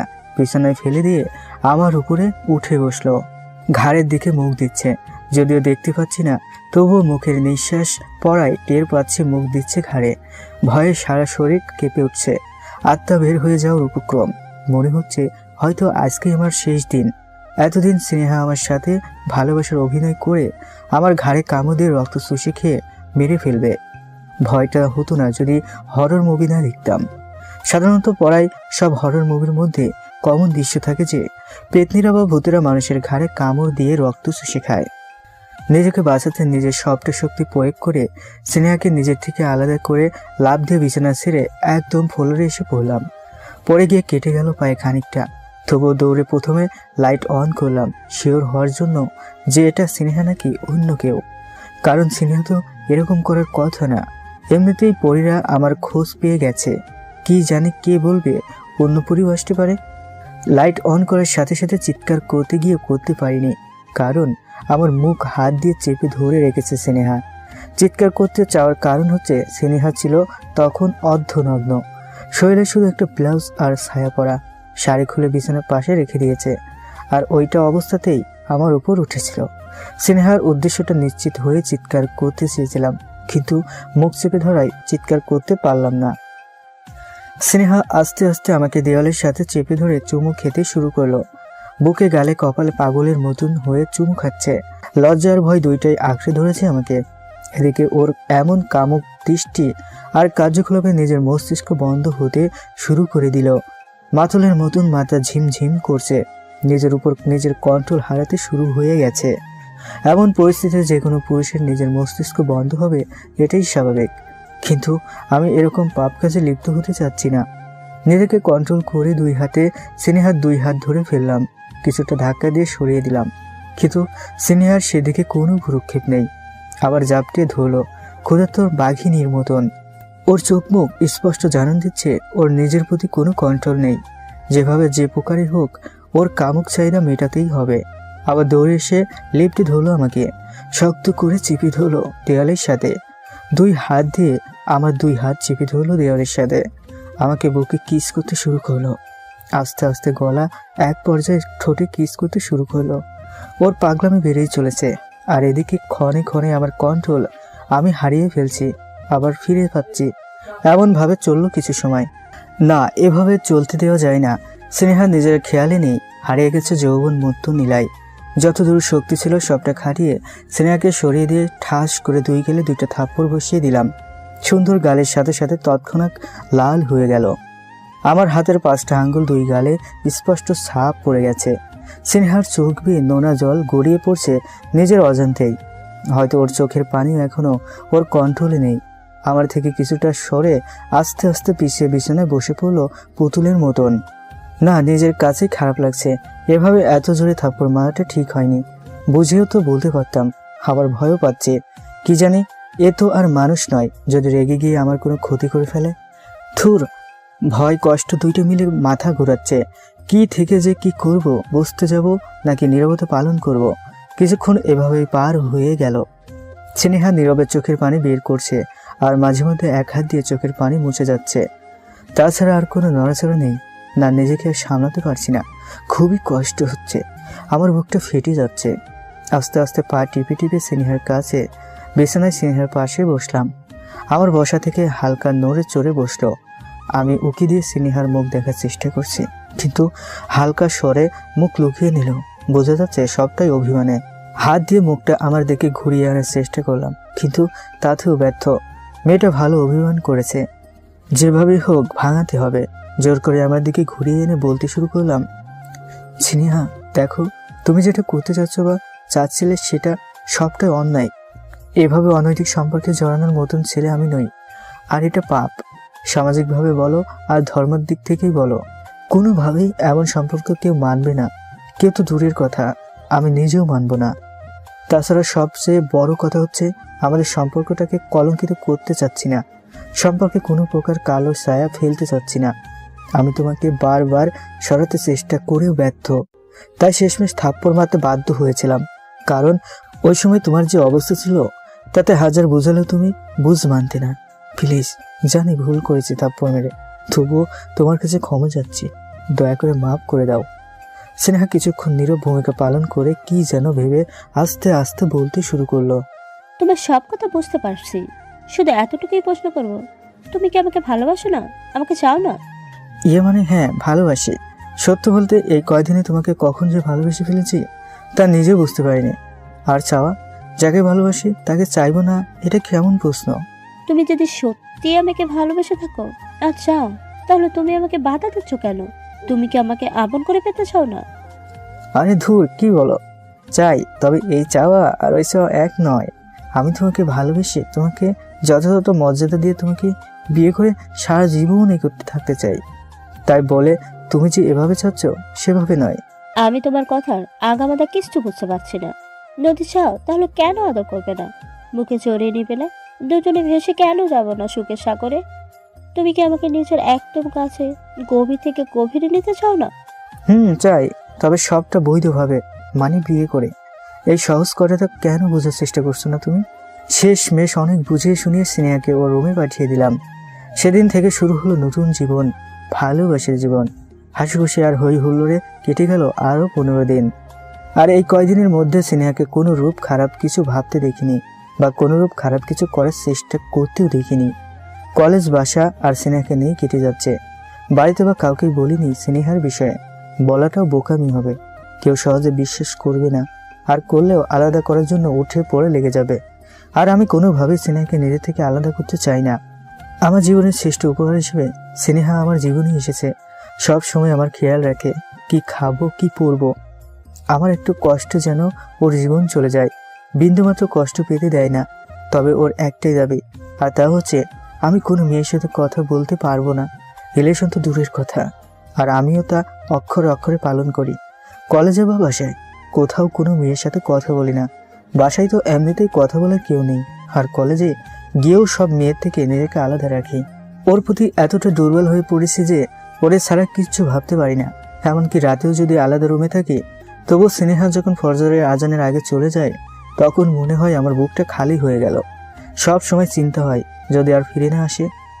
আর বাকি সব মিলে বিন্দাস কাটছে। কিন্তু হঠাৎ করেই সুখের রাজ্যে কষ্টের কালো ছায়া নেমে এলো। একদিন কলেজ থেকে বাসায় ফিরবো, অটো দাঁড় করিয়েছে অনেক কষ্টে, কারণ সেদিন ঢাকায় হুট করেই হরতাল ডেকেছে। আর রাস্তায় বিভিন্ন নেতাকর্মীরা এসে ঝামেলা পাকাচ্ছে, ককটেল ফাটিয়ে সবার মধ্যে আতঙ্ক সৃষ্টি করছে। সবার দৌড়াদৌড়ি শুরু হয়ে গেছে, যে যার যার মতো নিজের জীবন নিয়ে পালিয়ে বেড়াচ্ছে। দৌড়ে কলেজ ক্যাম্পাস থেকে বের হয়ে অনেকক্ষণ দাঁড়িয়ে থেকে একটা অটো রিক্সা পেয়েছি। উঠতে যাব ঠিক তখনই কোথা থেকে আমাদের কলেজের একটা মেয়ে এসে আমি না চাওয়া সত্ত্বেও জোরপূর্বক আমার রিক্সায় চেপে বসে। যদিও বুঝতেছি মেয়েটা ভয় আতঙ্কের মধ্যে থাকায় এমনটা করেছে নিজের জীবন রক্ষা করতে, তাই বেশি কিছু বলতে পারলাম না। আর মেয়েটাও আমাদের একই ডিপার্টমেন্টের, তাই ওর অসুবিধা দেখাটা আমারও কর্তব্য। যদিও স্নেহার ভয় আমার মধ্যে তখনও ছিল। মেয়েটাকে বাসায় পৌঁছে দিয়ে আমি আমার বাসায় চলে আসলাম। বাসায় পৌঁছে কিছুটা অবাক হলাম, কারণ বাসায় স্নেহা ছিল না। দেখতে দেখতে বিকাল পার হয়ে রাত নেমে আসলো, কিন্তু স্নেহার কোনো খবর নেই। যত রাত বাড়ছে ততই ভয় বেড়ে যাচ্ছে। অজানা এক ভয় বারবার কুড়ে কুড়ে খাচ্ছে আমাকে। স্নেহা কি আর আসবে না? আমি কি হারিয়ে ফেলবো স্নেহাকে, নাকি কোনো বিপদে পড়েছে স্নেহা? ওর সাথে কন্ট্যাক্ট করার তো কোনো উপায় নেই। ও তো আর মানুষ নয় যে ফোন করব কিংবা বাড়ি গিয়ে খোঁজ নিব। রাত তখন আনুমানিক 2:30 হবে। এমন সময় আমার ফোনে রিংটোন বেজে ওঠে। মাত্রই ঘুম ঘুম ভাব আসছিল। একে তো স্নেহার চিন্তায় মাথা ধরছিল, তার মধ্যে কাছে ঘুম ভেঙে যাওয়ার মাথাটাই হ্যাং হয়ে গেছে। বিরক্তিকর ভাব নিয়েই ফোনটা রিসিভ করলাম। নাম্বারটা কলেজের এক বন্ধুর, আর যা বললো তাতে পায়ের নিচ থেকে মাটি সরে যাওয়ার অবস্থা। কলেজ থেকে আসার সময় যে মেয়েটা আমার রিক্সা উঠে বাসা পর্যন্ত এসেছিল, সেই মেয়ে নাকি বাড়িতেই নিজের ঘরে অস্বাভাবিকভাবে মারা গেছে। আর সেই মেয়ের নাকি মাথাটা শরীর থেকে আলাদা করে ফেলা হয়েছে। ঘরের রুম বন্ধ ছিল, তাই কে বা কারা করেছে তা বোঝা যাচ্ছে না। আর মানুষের পক্ষে সম্ভাবনা তো রুমের দরজা খুলে না থাকলে ভিতরে থাকা মানুষকে হত্যা করা, আর কোনো মানুষের পক্ষে সম্ভব না ওইভাবে নৃশংসভাবে মারা। তাছাড়া কোনো শত্রু নেই মেয়েটার বা তার পরিবারের। নিউজটা পাওয়া মাত্র মাথা ভন ভন করছে। হুট করে স্নেহার কথা মনে পড়ে গেল। স্নেহা তো বলেছিল আমার কাছে কোনো মেয়ে আসলে তাকে সে হত্যা করে ফেলবে। তাহলে কি এসবের পিছনে স্নেহা জড়িত আছে? না, আর ভাবতে পারছি না। চিৎকার করে স্নেহাকে ডাকতে শুরু করলাম, যদিও জানি না স্নেহা আছে নাকি নেই, বা এটাও জানি না এটা কি সত্যি স্নেহার কাজ। মাথা ফেটে যাচ্ছে অসহ্য যন্ত্রণায়, ছটফট করছি। পাশে থাকা পানির জগ ধরে পানি খেতে শুরু করলাম। ভয়ে গলা শুকিয়ে কাঠ হয়ে যাচ্ছে। যদি স্নেহার কাজ হয়ে থাকে তাহলে পরের দাব আমি, কারণ স্নেহার এটাও বলেছিল যে আসবে তাকেও মারবে, আমাকেও ছাড়বে না। যদিও এখানে কোনো দোষ বা কোনো সমস্যা হওয়ার মতন কিছু ঘটেনি, জাস্ট উপকার করেছিলাম। লাইট জ্বালিয়ে বিছানায় উঠে দেওয়ালের সাথে হেলান দিয়ে বসে আছে আর ফোনে শোনা নিউজটার কথা চিন্তা করছে। হুট করে লাইট অন থেকে অফ হয়ে গেল আপনা আপনি। ভয়ে জড়সড় হয়ে গেলাম। মোবাইলের ফ্ল্যাশ জ্বালিয়ে আস্তে আস্তে সুইচের কাছে গিয়ে চেক করলাম। সুইচ উল্টো দিকে, মানে অফ করা। তার মানে কেউ সুইচ অফ করে দিয়েছে। কাঁপতে কাঁপতে আবার অন করলাম, কিন্তু অন করার সাথে সাথেই আবার অফ হয়ে গেল। আবার জ্বালানোর ট্রাই করলাম, কিন্তু এবার লাইট ফেটে গিয়ে কাঁচগুলো চির চির করে সারা রুমে পড়তে শুরু করলো। কয়েকটা কাঁচের টুকরো আমার শরীরে বিভিন্ন জায়গায় বেঁধে গেল। ভয়ে গা ছমছম করছে। আবার ফোনের ফ্ল্যাশ কোনো মতে জ্বালানোর ট্রাই করেও ব্যর্থ। ফোন কাজ করছে না, আপনা আপনি ফোন অফ হয়ে গেছে, অনও হচ্ছে না। ভয়ে গা শিউরে উঠল। কি হচ্ছে এসব আমার সাথে? ঢাকা শহরের বাসা, কাউকে ডেকেও পাবো না। তাছাড়া রাতও অনেক। কি করব মাথায় কিচ্ছু ঢুকছে না। আমার এখন কি করা উচিত? রুমেই থাকবো নাকি বাইরে চলে যাব? রুমে এক প্রকার ভয়ের কালো ছায়া নেমে এসেছে। রুমটাকে কোনোভাবেই সেফ মনে হচ্ছে না। থমথমে পরিবেশ সৃষ্টি হয়ে গেছে পুরো রুমে। না, এভাবে রুমে আবদ্ধ থাকলে এমনিতেই ভয়ে মারা যাব। যেভাবে হোক আমাকে বাইরে যেতে হবে রুম থেকে। আস্তে আস্তে মনের ইশারায় রুমের দরজার দিকে এগিয়ে যাচ্ছি। দরজার খুব কাছেই চলে এসেছি। হুট করে পিছন থেকে নাকি সুরে মিয়েলি কণ্ঠে কান্নার আওয়াজ ভেসে আসলো, যা আমার ভয়কে কয়েক গুণ বৃদ্ধি করে দিচ্ছে। কলিজা ফেটে যাওয়ার উপক্রম। শব্দটা কাছে আসছে। আস্তে আস্তে ভয়ের চোখ বন্ধ করে ফেললাম, যদিও কোনো কিছু দেখতে পাচ্ছি না অন্ধকারের মধ্যে, তবু অটোমেটিক চোখ বন্ধ হয়ে গেছে। একদম কাছে, অতি সন্নিকটে এসে শব্দটা আবার হারিয়ে গেল। এবার আবার অট্ট হাসির শব্দ শুনতে পাচ্ছি। কান্নার চেয়ে হাসির শব্দটা আরো বেশি তীব্র গতিতে তীরের মতন লাগছে আমার বুকে। আমি কে কে বলে চিৎকার করার চেষ্টা করেও ব্যর্থ। কোনো আওয়াজ বের হচ্ছে না মুখ দিয়ে। ভয়ের শব্দ আটকে আছে। দোয়া কালাম পড়তে চেষ্টা করলাম, কিন্তু ভয়ে কোনো সোরা বা দোয়া মনে করতে পারছি না। আবার হাওয়ায় মিলিয়ে গেল হাসির শব্দটা। এবার নুপুরের শব্দ শুনতে পেলাম, যেই পরিচিত নুপুরের শব্দ, যা আমার অতি পরিচিত। স্নেহার পায়ে থাকা নুপুরের শব্দ এটা। কিছুক্ষণের মধ্যেই ঝাপসা ঝাপসা দেখতে পাচ্ছি স্নেহাকে। ভয় ক্রমশই বেড়ে চলেছে। এতক্ষণে বুদ্ধি আসলো, যদি কাজে দিবে কিনা জানি না। দৌড়ে বাথরুমের দিকে গেলাম আর বাথরুমের লাইট অন করলাম। সুইচ দেওয়ার সাথে সাথে স্বাভাবিকভাবেই লাইট জ্বলে উঠল। বাথরুমের দরজা খুলে দেওয়ায় পুরো রুম আলোকিত হয়ে গেল। স্নেহার চেহারায় আগের চেয়ে অস্বাভাবিক কোনো পরিবর্তন লক্ষ্য করলাম না, যতটা আমি কল্পনা করেছিলাম। শুধু একটু ভিন্ন রকমের হাসি স্নেহার মুখে, যা স্পষ্ট বুঝিয়ে দিচ্ছে এটা ওর আজ রাতে আমার ক্লাসমেট মেয়েটার সাথে ঘটানো নরপিশাচের কাজের টিপটি। বিদঘুটে ভয়ঙ্কর ভাবে হাসতে হাসতে আমার কাছে, একদম সন্নিকটে এসে পৌঁছালো। স্নেহার আগানো দেখে আমি পিছিয়ে পিছিয়ে অলরেডি দেওয়ালে আটকে গেছি। স্নেহা কাছে এসে হাসতে হাসতে আমার ঠোঁটে কিস করতে শুরু করলো। আমি বাধা দেওয়ার মতন অবস্থাতে নেই। অনেকক্ষণ এভাবে ঠোঁট মুখে দিয়ে আটকে রাখলো। আমি শুধু বড় বড় চোখ করে তাকিয়ে আছি স্নেহার দিকে। এদিকে এভাবে থাকতে থাকতে দম বন্ধ হয়ে যাচ্ছে আমার। প্রায় 3 মিনিট পর ছেড়ে দিল আর বলতে শুরু করলো, কৌশিক বাবু, তোমাকে আগেই মানা করেছিলাম। আহা, কি কষ্ট হচ্ছে তোমার জন্য। যাকে নিয়ে এক রিক্সায় করে ঘুরে বেড়াও শহরে, সে আজ মৃত। চুপ প্লিজ, চুপ বন্ধ করো তোমার হাসি। তুমি কি করে পারলে এটা করতে? তোমার মধ্যে কি একটু দয়া মায়া বলতে কিচ্ছু নেই? হোক তুমি পড়ি, কিন্তু তবুও তো একটা নারী। আর নারী হয়ে কিভাবে পারলে আরেকটা মেয়ের জীবন এভাবে ধ্বংস করে দিতে? তুমি তো আমার কাছে জিজ্ঞেস করতে পারতে নাকি আসল কাহিনীটা কি? আমার কোনো কাহিনী জানার দরকার নেই। তোমাকে বলেছিলাম না কোনো মেয়ের সাথে কথা না বলতে। আর তুমি এক রিক্সায় করে, ওফ, কি ল্যাপটা লেপটে করে হেলে দুলে আসছিলে। বাবা, ও কি সুন্দর দৃশ্য। এখন কেমন বুঝো? হ্যাঁ, কষ্ট হচ্ছে না? আমার হচ্ছিলে, তাই তো মাথাটা আলাদা করে দিয়েছি। সিনিয়া সি, নিজের ক্ষমতা আছে বলেই তার অপব্যবহার করবে? ক্ষমতা সারা জীবন থাকে না, মরতে হবে একদিন। মরতে তো হবেই। জন্ম যখন নিয়েছি মরতে তো হবেই। কিন্তু এটা জেনে রেখো, আমি মরার আগে তোমাকেও ছেড়ে দিব না। এই জীবনে না পেলে ওই জীবনে যাতে পাই সে ব্যবস্থা করেই যাব। কে কাকে পাবে আর না পাবে তার স্বয়ং আল্লাহ পাক ভালো জানে না, আর তিনিই তার ব্যবস্থা করবেন। আমি তুমি নয়। আর ওই জীবন তো দূরের কথা, এই জীবনেও তুমি পাবে না আমাকে। আমি নিজেই চলে যাব তোমাকে ছেড়ে। আর যদি না যেতে দাও তাহলে নিজেকে শেষ করে ফেলবো। তুমি অসহায় একটা মেয়ে যে বিপদে পড়ে এসেছিল, তাকে মেরে ফেলছো। তারপর সব কাহিনী বললাম, আসলে কি ঘটেছিল। সব শুনে স্থির হয়ে বসে পড়লো স্নেহা। হয়তো নিজের ভুল বুঝতে পারছে। আস্তে আস্তে কাঁদতে কাঁদতে বলতে শুরু করলো, কৌশিক, আমি আসলে তোমার ভালোবাসায় অন্ধ হয়ে গেছি। নিজের বুদ্ধি শক্তি হারিয়ে ফেলেছি। ভালো মন্দের জ্ঞান লোপ পেয়েছে। ছি, না জেনে না বুঝতে পেরে কি অন্যায়টা করেছি। জানি এর কোনো ক্ষমা নেই। আমি বাঁচতে চাই না। এতটা অন্ধ ভালোবাসা ঠিক না, তা আমি হারে টের পাচ্ছি। প্লিজ তুমি আমাকে ক্ষমা করে দিও। অতিরিক্ত ভালোবাসা আসলেই ঠিক নয়, যেমনটা আমার সাথে হলো। স্নেহা ওই কথা বলেই ছুরি দিয়ে গলায় চাপ দিবে, এমন সময় আমি আটকিয়ে ফেললাম।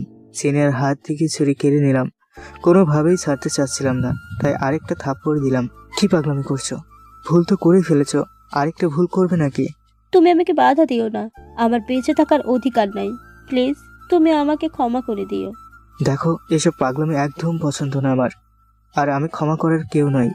ক্ষমা চাইলে তার কাছে তো আর চাওয়া সম্ভব নয়, কিন্তু মেয়েটার বাবা মায়ের কাছে চাইবে। ওনারা ক্ষমা করলে চলবে। তুমি ক্ষমা করছো তো? আমার এখানে ক্ষমা করার অধিকার নাই। তাহলে আমাকে মরতে দাও, না হয় ক্ষমা করো। আচ্ছা ঠিক আছে, আমি আমার দিক থেকে ক্ষমা করলাম, বাট যে মেয়েটাকে মেরে ফেলেছো তার বাবা মায়ের সঙ্গে কথা বলে ওনাদের কাছ থেকে ক্ষমা চাওয়া তোমার দায়িত্ব। তবে আমি শুধু সাহায্য করতে পারবো। আচ্ছা ঠিক আছে, কিন্তু তুমি যে আমায় ক্ষমা করছো তার প্রমাণস্বরূপ আমার সাথে একত্রে খাবে। আমি তোমার জন্য খাবার নিয়ে এসেছি, সারাদিন আমি কিচ্ছু খাইনি। আমার অনিচ্ছা সত্ত্বেও খেতে হলো একত্রে। জানি না খাবারের সাথে কি মিশানো ছিল। আস্তে আস্তে খাওয়ার পর আমার শরীর নিস্তেজ হয়ে যাচ্ছে, নিজেকে মাতাল মাতাল লাগছে। পুরো পৃথিবী ঘুরছে, আমি কিচ্ছু বুঝতে পারছি না কেন এমনটা হচ্ছে। স্নেহা আমাকে বিছানায় শুয়ে দিয়ে ওয়াশরুমে চলে গেল। বাইরে যখন আসলো তখন আমার অনিচ্ছা সত্ত্বেও খেতে হলো একত্রে। জানি না খাবারের সাথে কি মিশানো ছিল। আস্তে আস্তে খাওয়ার পর আমার শরীর নিস্তেজ হয়ে যাচ্ছে, নিজেকে মাতাল মাতাল লাগছে। পুরো পৃথিবী ঘুরছে, আমি কিচ্ছু বুঝতে পারছি না কেন এমন হচ্ছে। স্নেহা আমাকে বিছানায় শুয়ে দিয়ে ওয়াশরুমে চলে গেল। বাইরে যখন আসলো তখন স্নেহাকে ঝাপসা ঝাপসা দেখতে পাচ্ছি, কিন্তু তাতে যা দেখলাম তাতে পুরো মাথায় হ্যাং, চক্কর দিয়ে উঠলো মাথা, নিজের বোধ শক্তি গায়েব হয়ে গেল। স্নেহা ওয়াশরুম থেকে বের হয়েছে পুরাই নগ্ন, শরীরে একটা সুতোও নেই। এমন অবস্থায় যে কোনো ছেলে পাগল হয়ে যাবে, আমিও তার ব্যতিক্রম নই। নিজের প্রতি তো আগেই কন্ট্রোল হারিয়েছি স্নেহার দেওয়া খাবার খেয়ে, আর এবার কন্ট্রোল হারালাম ওর নগ্ন নারীমূর্তি দেখে। মাতাল আমি আরো মাতাল হচ্ছি স্নেহার আবেদনময়ী চাহনি আর অঙ্গভঙ্গি দেখে। আস্তে আস্তে এগিয়ে এসে আমাকে জড়িয়ে ধরলো আর কিস করতে শুরু করলো। আবল তাবল, কোথায় করছে তার কোনো ঠিক ঠিকানা নেই। যদিও কয়েকবার শেষ চেষ্টা বাধা প্রদান করতে গিয়েও ব্যর্থ হলাম। এমন অবস্থায় বেশিক্ষণ কন্ট্রোল করা কারোর পক্ষেই সম্ভব না। আমি হারালাম কন্ট্রোল। যখন হোশ ফিরে পেলাম তখন আজান হবে অবস্থা, আর আমি সিনিয়র নগ্ন শরীরের উপর মাথা নষ্ট হয়ে গেল। যখন দেখলাম আমিও নগ্ন, নিজের উপর নিজের ঘৃণা লাগতে শুরু করলো। সিসি, এটা আমি কি করলাম? ছি, কিভাবে এই জঘন্য কাজ করতে পারলাম? নিজেকে নিজেই ধিক্কার জানাচ্ছি। লাফ দিয়ে সরে গেলাম সিনিহার উপর থেকে, মাথায় হাত দিয়ে ফ্লোরে লুটে পড়লাম, নিজের পোশাক খুঁজছি। এই শোনা, তুমি এমন করছো কেন? পাগল হয়ে গেলে নাকি? আমি কিচ্ছু করিনি। না, আমি কিচ্ছু করিনি, আমি কিছু করি নাই। তাই তো সিনিয়া। করনি, কি করবে? যা করার তো করেই ফেলছো। দুষ্ট বরটা আমার, লজ্জা পাচ্ছ নাকি? না, তুমি ভুল বুঝছো আমাকে। আমি ঘুমেছিলাম আর তুমি ঘুমের মধ্যে আমাকে এভাবে নগ্ন করে তোমার উপরে রেখে দিচ্ছ। আমি কিচ্ছু করিনি। বাবা, সারা রাত আদর করে এখনই বলে গেছো? উফ, কি কিস, কি আদর!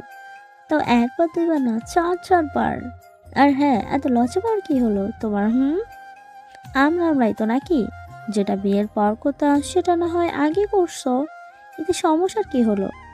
আমি মেয়ে হয়ে লজ্জা পাচ্ছি না, আর তুমি ছেলে হয়ে? বলতে বলতেই আজান ভেসে আসলো দূর থেকে, আর স্নেহা নিজেকে তড়িঘড়ি করে রেডি করে চলে গেল, কারণ আজানের পর ওর থাকা সম্ভব না। আর আমি মাথায় হাত দিয়ে ফ্লোরে বসে বসে চোখের পানি ফেলছি। রাতের ঘটনাগুলো মনে করার চেষ্টা করছি। আস্তে আস্তে সব মনে পড়ে যাচ্ছে, কি থেকে কি হয়েছিল রাতে। সব ঘটনা মনে হওয়ায় নিজের প্রতি রাগ ঘৃণা বেড়ে যাচ্ছে। নিজেকে নিজে শেষ করে দিতে মন চাচ্ছে। একবার আত্মহত্যা করার চেষ্টা করেও ব্যর্থ হলাম। আত্মহত্যা মহাপাপ, এক পাপ ডাকতে আরেক পাপ করাটা হবে সবচেয়ে বড় ভুল। সারাদিন কেঁদেই কাটিয়ে দিলাম না খেয়ে। কারো ফোন রিসিভ করিনি, কারোর সাথে কথা বলিনি, কলেজেও যাইনি। এদিকে ক্লাসমেটের কথা মনে পড়ে গেল। আমার জন্য বেচারার জীবন দিতে হয়েছে, এটা ভাবতেই গা শিউরে ওঠে। নিজের চোখ কোনোভাবেই আটকাতে পারছি না। দেখতে দেখতে সারাটা দিন কেটে গেল, স্নেহাও আসেনি সারাদিন। রাত যখন পড়ায় 9টা বা তার বেশি হবে, জানি না কত বাজে। ফোন বা ঘড়িতে সময় দেখার মুড নেই। হুট করে নুপুরের শব্দ শুনতে পেলাম। বুঝতে বাকি রইল না ডাইনিটা আবার এসেছে। কি করব তা ভেবেই পাচ্ছি না, কি করা উচিত এই সময়ে। কাছে এসে আমাকে বিছানায় বসতে থাকতে দেখে তখনও চোখের পানি অনবরত পড়ে যাচ্ছে। আর তা দেখে হয়তো ডাইনিটা তৃপ্তি পাচ্ছে, মুখে বিশ্বজয়ের হাসির রেখা, যা দেখে আমার গা জ্বলে যাচ্ছে। একবার ভাবলাম স্নেহাকে এখানে শেষ করে দিব, যা আছে কপালে। আবার ভাবছি ও তো মানুষ নয়, ওর আছে অশরীরী শক্তি, ওর সাথে পেরে ওঠা সম্ভব না। তাহলে বুঝে কিছু করার চেষ্টা করব, দেখে বুঝে কিছু করা যায় নাকি। এই সময় মাথা ঠান্ডা রাখতে হবে। স্নেহা আজকেও খাবার নিয়ে এসেছে, কাছে এসে কপালে চুমু দিয়ে খাইয়ে দেওয়ার চেষ্টা করছে।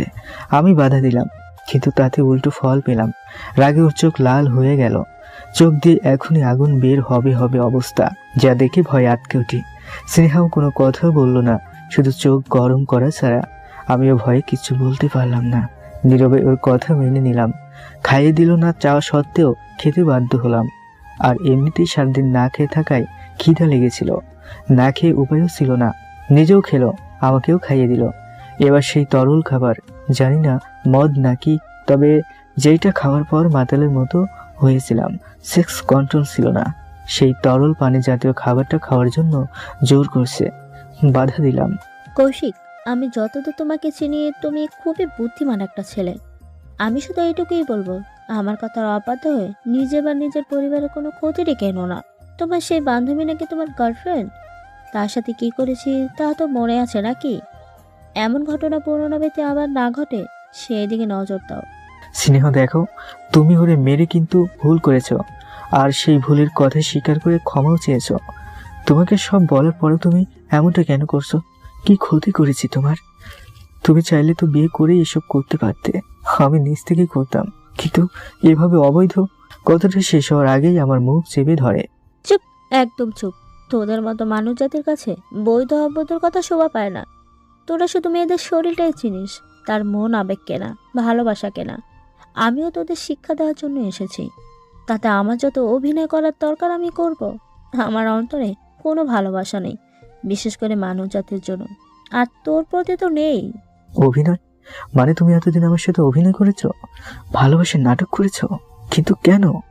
আমি তো তোমার কোনো ক্ষতি করিনি। ইনফ্যাক্ট কোনো মেয়ের বা কোনো মানুষ কিংবা অশরীরের না। তাহলে আমার উপর আবার মুখ চেপে ধরে কথা বন্ধ করে দিল। ক্ষতি হয়েছে না হয়েছে সেটা আমি ভালো করেই জানি। তোর থেকে শিক্ষা নিতে হবে না। আমার দরকার তোকে, সরি, তোকে না, তোর শরীরটাকে। তুই নিজে থেকে আসলে তুই নিজেও মজা পাবি আর আমিও পাবো। আর তা যদি না করিস, আমাকে যদি জোর করে করতে হয়, তাহলে শুধু কষ্টই পাবি। আর হ্যাঁ, আমি তো দেখতে খারাপ না, এনজয় হিসেবে নে। বলে ক্ষুধার্ত বাঘিনীর মতন ঝাঁপিয়ে পড়লো।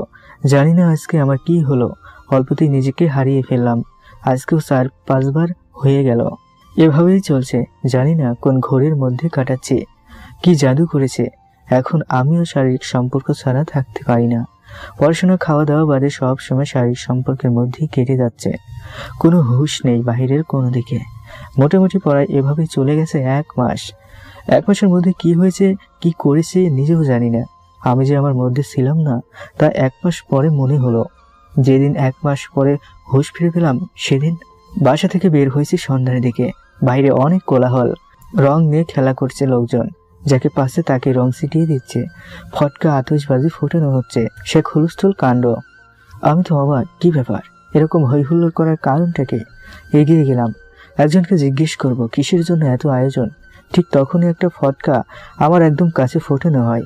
বিকট শব্দে সারা শরীর কেঁপে ওঠে, আর ভয়ে ছিটকে পড়ি অনেক দূরে। মাথায় আঘাত পাই, কিছু সময়ের জন্য অজ্ঞান হয়ে যায়। যখন হুঁশ ফিরে তখন আমি বাসার নিচেই একটা ফার্মেসির বেডে শুয়ে আছি, আর অনেকেই চেনা অচেনা মানুষজন ঘিরে দাঁড়িয়ে আছে। আমার হুঁশ ফেরা দেখে খুশিতে আত্মহারা সবাই। এক একজনের মুখে এক এক কথা। দেশ জিতেছে বলে এরকম আনন্দের নামে সাধারণ মানুষের ক্ষতি করতে হবে? পোলাপানগুলো বেশি ফাজিল হয়ে গেছে, এদেরকে আটকানো দরকার। মজা করার জন্য তো ফাঁকা মাঠেও যাওয়া যেত। যদি আজ ছেলেটার বড় কোনো ক্ষতি হয়ে যেত। ধরো মিয়া, কেউ কি ইচ্ছা করে এমনটা করছে নাকি? আর মাঠে গিয়ে কি মজা করার মধ্যে আনন্দ আছে নাকি? আজব। সবাই মিলে আনন্দ করবে, এটাই তো স্বাভাবিক। যাই হোক, ওনাকে বাসায় পৌঁছে দিয়ে আসেন। কারোর কথার আগা মাথা কিচ্ছু ঢুকছে না। কি বলে এসব?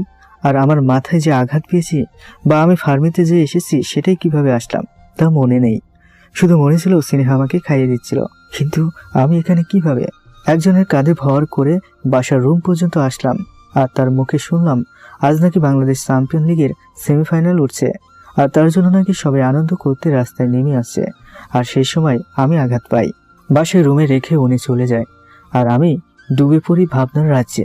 আমার যত দূর হুঁশ ছিল বা আছে, তখনও তো চ্যাম্পিয়ন ট্রফি শুরু হতে মোটামুটি বেশ কয়েকদিন বাকি ছিল। কিন্তু কালকেও শুনলাম কয়েকদিন পর শুরু হবে, আর আজকের মধ্যেই বাংলাদেশ সেমিফাইনাল উঠে গেছে।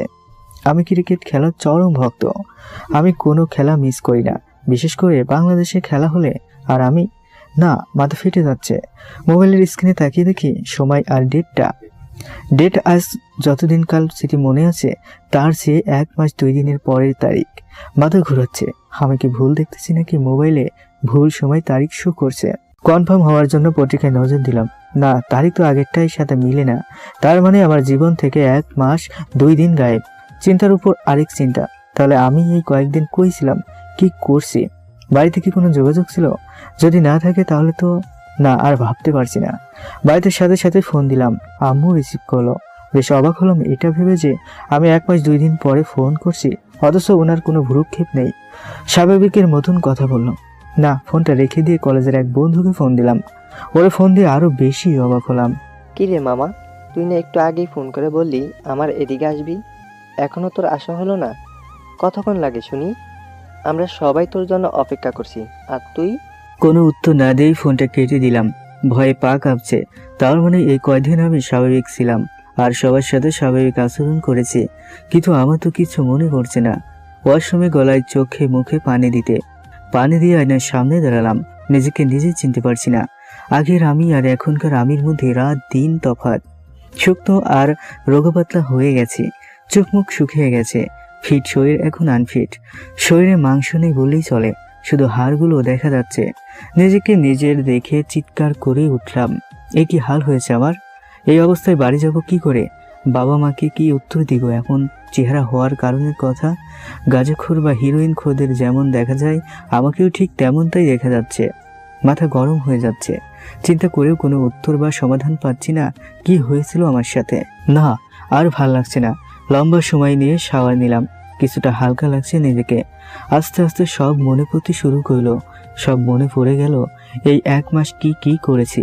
স্নেহার সাথে অনিয়মিত শারীরিক সম্পর্ক স্থাপনের জন্য শরীরে এই অবস্থা তৈরি হয়েছে। না, এখানে থাকা যাবে না। এখানে থাকলে মরে যাওয়া ছাড়া কোনো উপায় থাকবে না ভেবেই তখনই ব্যাগ গুছিয়ে রওনা দিলাম বাড়ির উদ্দেশ্যে। এর মধ্যে স্নেহা আসেনি একবারও। হয়তোবা আসলে বাড়ি আসা হতো না। তবুও ভয়ে ভয়ে বাড়ি এসে পৌঁছলাম। যখন বাড়ি পৌঁছলাম তখন রাত 12টা পার হয়ে গেছে। বাড়ির কলিং বেল বাজানোর পরায় 4-5 মিনিট পরে দরজা খুললাম আম্মু। আর এতটুকু সময় দরজার সামনে দাঁড়িয়ে নিজের আত্মাকে মনে হয় হাতে নিয়ে দাঁড়িয়েছিলাম। কোথা থেকে আবার স্নেহা নামক রাক্ষসী ডাইনিটা এসে আমার জীবন তেজপাতা করে দেয়। আম্মু আমাকে দেখেই কেঁদে ওঠে। একে তো হুট করে কোনো কিছু না জানিয়ে এতদিন পরে বাড়ি এসেছি, তাও এত রাতে একা একা, তা ভেবে আর আমার এই চেহারার আমূল পরিবর্তন দেখে জোরে ধরে কেঁদে ফেললো। আম্মুর কাঁদা দেখে আব্বু ছুটে আসে আর আব্বু আমাকে দেখে অবাক আর কেঁদে ফেললেন। সবার প্রশ্নের উত্তর দিতে দিতে জীবন তেজপাতা। এমনিতেই আছে টেনশনে আর বিপদে, তার মধ্যে এসব শুনতে ভালো লাগছে না। কথা না বাড়িয়ে ফিরে সে হালকা পাতলা খেয়ে রুমে চলে গেলাম। রুমে বসে ভাবছি এখন তো কোনো মতে বিদায় নিয়েছি আব্বু আম্মুর কাছ থেকে, কিন্তু কি উত্তর দিব তাদের? কি করে বলবো আমি প্রতিদিন ধর্ষণের শিকার হচ্ছি পরীর কাছে? ভাবতে ভাবতেই রুমে কারোর আসার শব্দ শুনতে পেলাম। তাকিয়ে দেখি আম্মু আসেন। যাক, ভয়টা কেটে গেল। আম্মু এসে আমার মাথার পাশে বসে মাথায় হাত বুলিয়ে দিচ্ছেন আর কান্না করছেন নীরবে। ভেবেছিলেন আমি ঘুমিয়ে পড়েছি। নীরবে চোখের পানি ফেলেই যাচ্ছেন আর মাথায় হাত বুলিয়ে দিচ্ছেন। আমি জানি ওনার কান্না করার কারণ কি। ছেলের এই কয়দিনের ব্যবধানে চেহারার এমন পরিবর্তন যে কোনো বাবা মাকেই ভাবিয়ে তুলবে। ভয় হচ্ছে না জানি কি ভাববে। হয়তো ভাববে যে আমি মারাত্মক রকমের নেশার মধ্যে জড়িত, না হয় রিলেশন করে সেকা খেয়ে এমন হাল করেছি চেহারার। কিন্তু সত্যিটা বলার মতন সাহস বা শক্তি কোনোটাই নেই আমার মধ্যে। তাছাড়া লজ্জার বিষয় তো আছেই, কেমন করে বলবো? আর ভয়, যা সবচেয়ে মারাত্মক ক্ষতিকর। বাড়িতে জানালে না জানি কি ক্ষতি করে বসবে ডাইনিটা। আমিও চুপে চুপে নীরবে নির্ভীত চোখের পানি ফেলছি। অনেকক্ষণ পর আম্মু চলে গেলেন। আমিও চেষ্টা করলাম ঘুমানোর, কিন্তু ঘুম আসছে না। ভয় আতঙ্ক গ্রাস করেছে আমার অন্তরে। বেশিক্ষণ শুয়ে থাকতে পারলাম না। উঠে আব্বুর রুমে চলে গেলাম। যদিও লজ্জা পাচ্ছি বলতে যে আমি তোমাদের সাথে ঘুমাবো, কারণ আমি যথেষ্ট বড় হয়েছি আর এত বড় হয়েও একা রুমে থাকতে পারি না। ভয় পাচ্ছি, বিষয়টা লজ্জাজনক, তবুও কিছু করার ছিল না। আমাকে দেখে ওনারা খুশি মনেই কোনো প্রশ্ন ছাড়া দুজনের মাঝখানে ঘুমোতে দিলেন। দুনিয়ার শ্রেষ্ঠ শান্তি আর নিরাপদ জায়গা বাবা মার কোল, আর সেখানে থেকেও আমি শান্তি পাচ্ছি না, সাহস পাচ্ছি না। না জানি কখন এসে ডাইনিটা আক্রমণ করবে। কখন যে ঘুমিয়ে পড়েছি জানি না। সকালে আম্মুর ডাকে ঘুম ভেঙে গেল। উঠেই অবাক হয়ে গেলাম সুমিত সাগরকে দেখে। ওরা কিভাবে জানলো আমি এসেছি? উফ, আপনাদের বলাই হয়নি। সুমিত আমার খালাতো ভাই আর সাগর মামাতো ভাই। যদিও ওরা বয়সে কিছুটা ছোট, তবু বন্ধুর মতন চলি। সরি, চলতাম, কারণ বন্ধুই মনে করলে এত সব ঘটনা নিশ্চয়ই বলতাম। যাই হোক, পরে জানতে পারলাম আব্বু আম্মু ফোন করে ওদের আসতে বলেছে। কুশল বিনিময় শেষে 3 জন একত্রে খাইতে বসলাম। এতদিন পর বাড়ি ফিরেছি, তাই আম্মু আমার সকল প্রিয় খাবারগুলো রান্না করে রেখেছে। যদিও ভয় আর আতঙ্কে গলা দিয়ে কোনো খাবার নামতে চাচ্ছে না, কিন্তু এখন যদি না খাই তাহলে আরো বেশি সমস্যা হবে। আম্মু কষ্ট পাবেন, তাই বাধ্য হয়ে খেয়ে নিলাম। খাওয়া দাওয়া শেষে 3 ভাই ঘুরতে বের হলাম। অনেকদিন পর আজ নিজ জ্ঞানে ঘুরতে বের হচ্ছি। নিজ জ্ঞানে বললাম এর জন্য যে গত 1 মাসের মধ্যে তো নিজের কোনো হুঁশ ছিল না। কোথায় কি করছি বা ঘুরছি সবটা আমাকে চালানো হয়েছে, আমি নিজে থেকে চলিনি। সিনে আমাকে বয়স করে রেখেছিল নিজের। যাই হোক, ঘুরতে ঘুরতে একটা পার্কে এসে বসলাম। ভাইয়া, তুমি অনেক বদলে গেছো। তোমাকে দিয়ে এটা আশা করিনি, কখনো ভাবিনি এই অল্প কয়েকদিনের ব্যবধানে তুমি এতটা পাল্টে যাবে। খোঁজ খবর নাও না, একটা ফোন পর্যন্ত করো না। আমি করলেও তা রিসিভ করো না, যদিও বা করো আবল তাবল বাহানা দেখে রেখে দাও। সেটাও মেনে নিলাম, হয়তো বিজি ছিল, কিন্তু রাতে বাড়ি আসলে সে কথাটা তো অন্তত জানাতে পারতে। স্টেশনে তো রিসিভ করতে যেতে পারতাম। ভাইয়া, জানি না তোমার মধ্যে কি চলছে বা কী জন্য এমনটা করছো, কিন্তু ঢাকায় গিয়ে তোমার মতো মানুষ চেঞ্জ হয়ে যাবে এটা কল্পনার বাহিরে ছিল। মানুষ বড়লোক হলে যা হয় আর কি। এখন ঢাকার কত বন্ধু বান্ধবী পাইছে, ধনী বড়লোকদের সাথে মেলামেশা। আমরা তো গ্রামের গাইয়াভূত, আমাদের দিকে কি নজর দেওয়ার কি ওনার সময় আছে?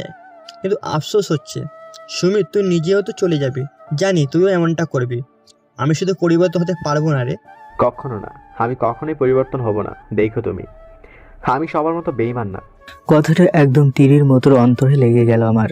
যদিও ওদের কথাটা যুক্তি আছে, কিন্তু আমি যে কোনো অবস্থাতে আছি সেটা একমাত্র আমিই ভালো জানি। তাই শুধু চোখের পানি ফেলা ছাড়া কোনো কিছু করার ছিল না। আর যা করার, চোখের পানি ফেলা, সেটাই করতেছি। আমার এমন ছেলে মানুষ দেখে দুজনেই চুপছে গেল। এতদিন একত্রে মিশে বড় হয়েছি, কিছুটা হলেও বুঝতে পারে। ভাইয়া, কি হয়েছে তোমার? সত্যি করে বলো তো, নিশ্চয়ই তোমার কোনো বড় সমস্যা হয়েছে। ভাইয়া প্লিজ বলো। ভাইয়া দেখো, তোমাকে হার্ট করার জন্য কথাগুলো বলিনি।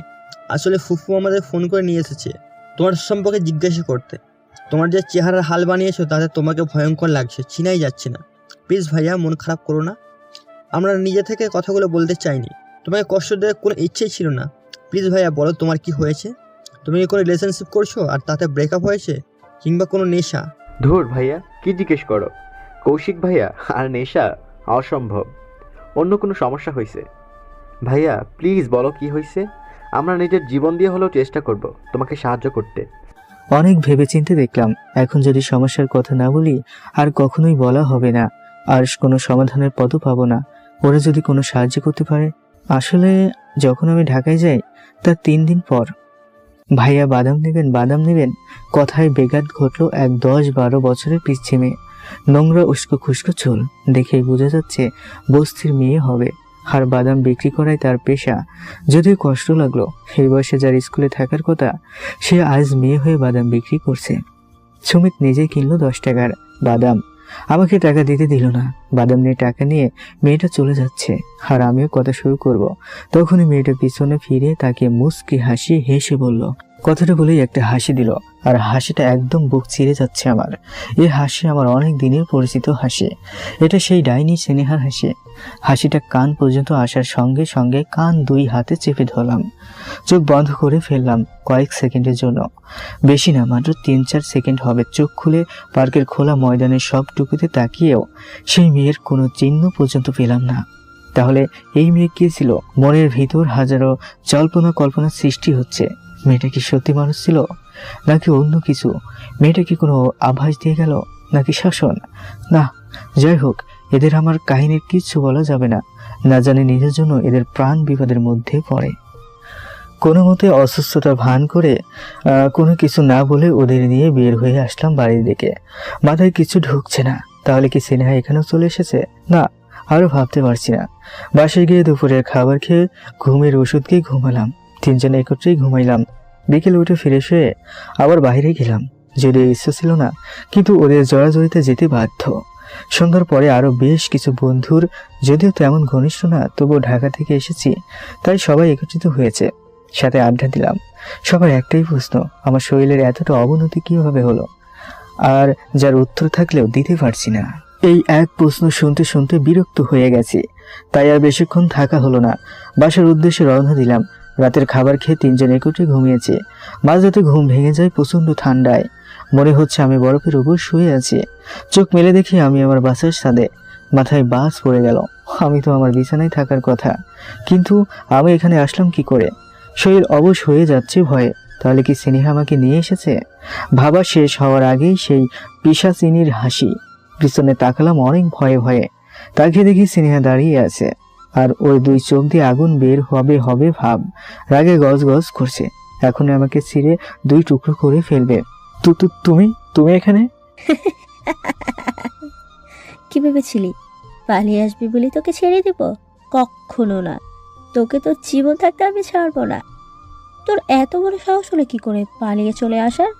আজ তোকে শাস্তি পেতেই হবে। সরি স্নেহা, আমার ভুল হয়ে গেছে। আমি আসলে বুঝতে পারিনি। প্লিজ তুমি আমার কোনো ক্ষতি করো না। তোর মধ্যে তো এই ভয়টাই তো দেখতে চাই রে, কিন্তু তুই তো ভয় পাস না।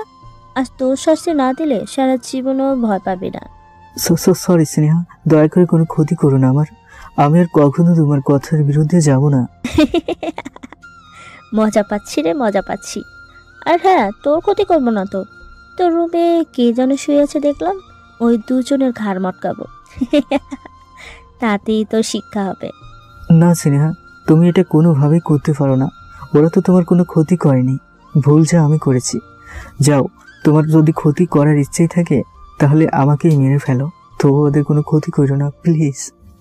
আচ্ছা ওলে বাবু ডালে, এই ভয়টা আগে কেন ছিল না? যা, এবার মতো ক্ষমা করে দিলাম। তবে কানলাতে যেন তোর সাথে কেউ থাকে না, তোর সাথে শুধু আমি থাকবো। কেউ যদি থাকে তাহলে কিন্তু। আচ্ছা, আমি সকালে ওদের বাসায় পাঠিয়ে দিব, তবুও তুমি কিচ্ছু করো না। আচ্ছা, আমার প্রচুর ঠান্ডা লাগছে, আমি এখন যাই প্লিজ। কি, তোকে কি আমি যেতে বলছি? ঠান্ডা তো আমারও লাগছে, হাই আমাকে গরম করে দে বলেই ওর কাম লীলা শুরু করে দিল। আমিও সব বুঝে শুনেও মানতে বাধ্য। এভাবেই 3.5 হওয়ার পর ছাড়লো। শরীরের শক্তি হারিয়ে ফেলেছি, ক্লান্ত হয়ে গেছে। কোনো মতে কষ্টে হাঁটতে হাঁটতে নিচে আসলাম। বিছানায় শুয়ে আছে, ঘুম আসছে না, আর আসবেও না। এত কিছুর পরে ওর হাত থেকে রক্ষা পাচ্ছি না। ঢাকা ছেড়ে এসেও ওর ছায়া থেকে বের হতে পারছি না। আবারও একটা ঘুমের ওষুধ খেয়ে ঘুমালাম। রাত 11টার দিকে উঠে ফিরে খেয়ে সুমিত সাগরকে নিয়ে বের হলাম। দুপুরের পরে বাসায় এসে খেয়ে দিয়ে ওদের হাবি জাবি বুঝিয়ে বাড়ি ফিরিয়ে দিলাম। আমি চাই না ওরা কোনোভাবে আমার জন্য সমস্যার মধ্যে পড়ুক। রাতে আবার স্নেহা আসলো। জোরপূর্বক অনিচ্ছার সত্ত্বেও 4-5 বার করে কোনো দিন 7-8 বার পর্যন্ত শারীরিক সম্পর্কে লিপ্ত হতে হয়। এভাবে চলছে গত 15 দিন যাবৎ। জানি না যখন ওই 1 মাস হুঁশের মধ্যে ছিলাম না তখন কেমন লেগেছিল, বাট এখন একবারে ক্লান্ত হয়ে গেছি। কোনোভাবেই সম্ভব হচ্ছে না ওর কথা মেনে ওর সাথে শারীরিক সম্পর্ক স্থাপন করতে। বাধা দিতে গেলে বিভিন্নভাবে ভয় দেখায়। এখন আর নিজের ভয় করি না, নিজের যা হবার তা তো এমনিতেই হচ্ছে। কিন্তু ভয় দেখায় পরিবার নিয়ে, ভয় দেখায় আত্মীয় স্বজন, কাছের মানুষদের নিয়ে। বাধা দিলেই বলে, ওলে বাবু তা পাচ্ছ না, করবে না। কিচেনে বটি দেখে এসেছি। সেই দার বটিতে এক কোপে যে কারোর গলা নামিয়ে ফেলা যাবে। পাশের রুমে তোমার আব্বু আম্মু ঘুমাচ্ছে। ছি, কি বলি, আমার হবু শ্বশুর শাশুড়ি ঘুমাচ্ছে। জানো কৌশিক, আমার অনেক বেশি কষ্ট হবে তাদের মাথাটা কেটে ফেলতে, কিন্তু কি করবো বলো, তুমি তো আমাকে বাধ্য করছো। কখনো আবার সুমিত সাগর কিংবা আরো অনেক আত্মীয় স্বজনের নাম বলে, যা শুনে নিজের জীবনের চেয়ে তাদের ক্ষতির হাত থেকে রক্ষা করা ছাড়া কোনো উপায় থাকে না। যদিও রক্ষা করার মালিক একমাত্র আল্লাহ পাক। নীরবে মেনে নিতে হয়, কিন্তু দিনকে দিন শরীরের অবস্থা বেগতিক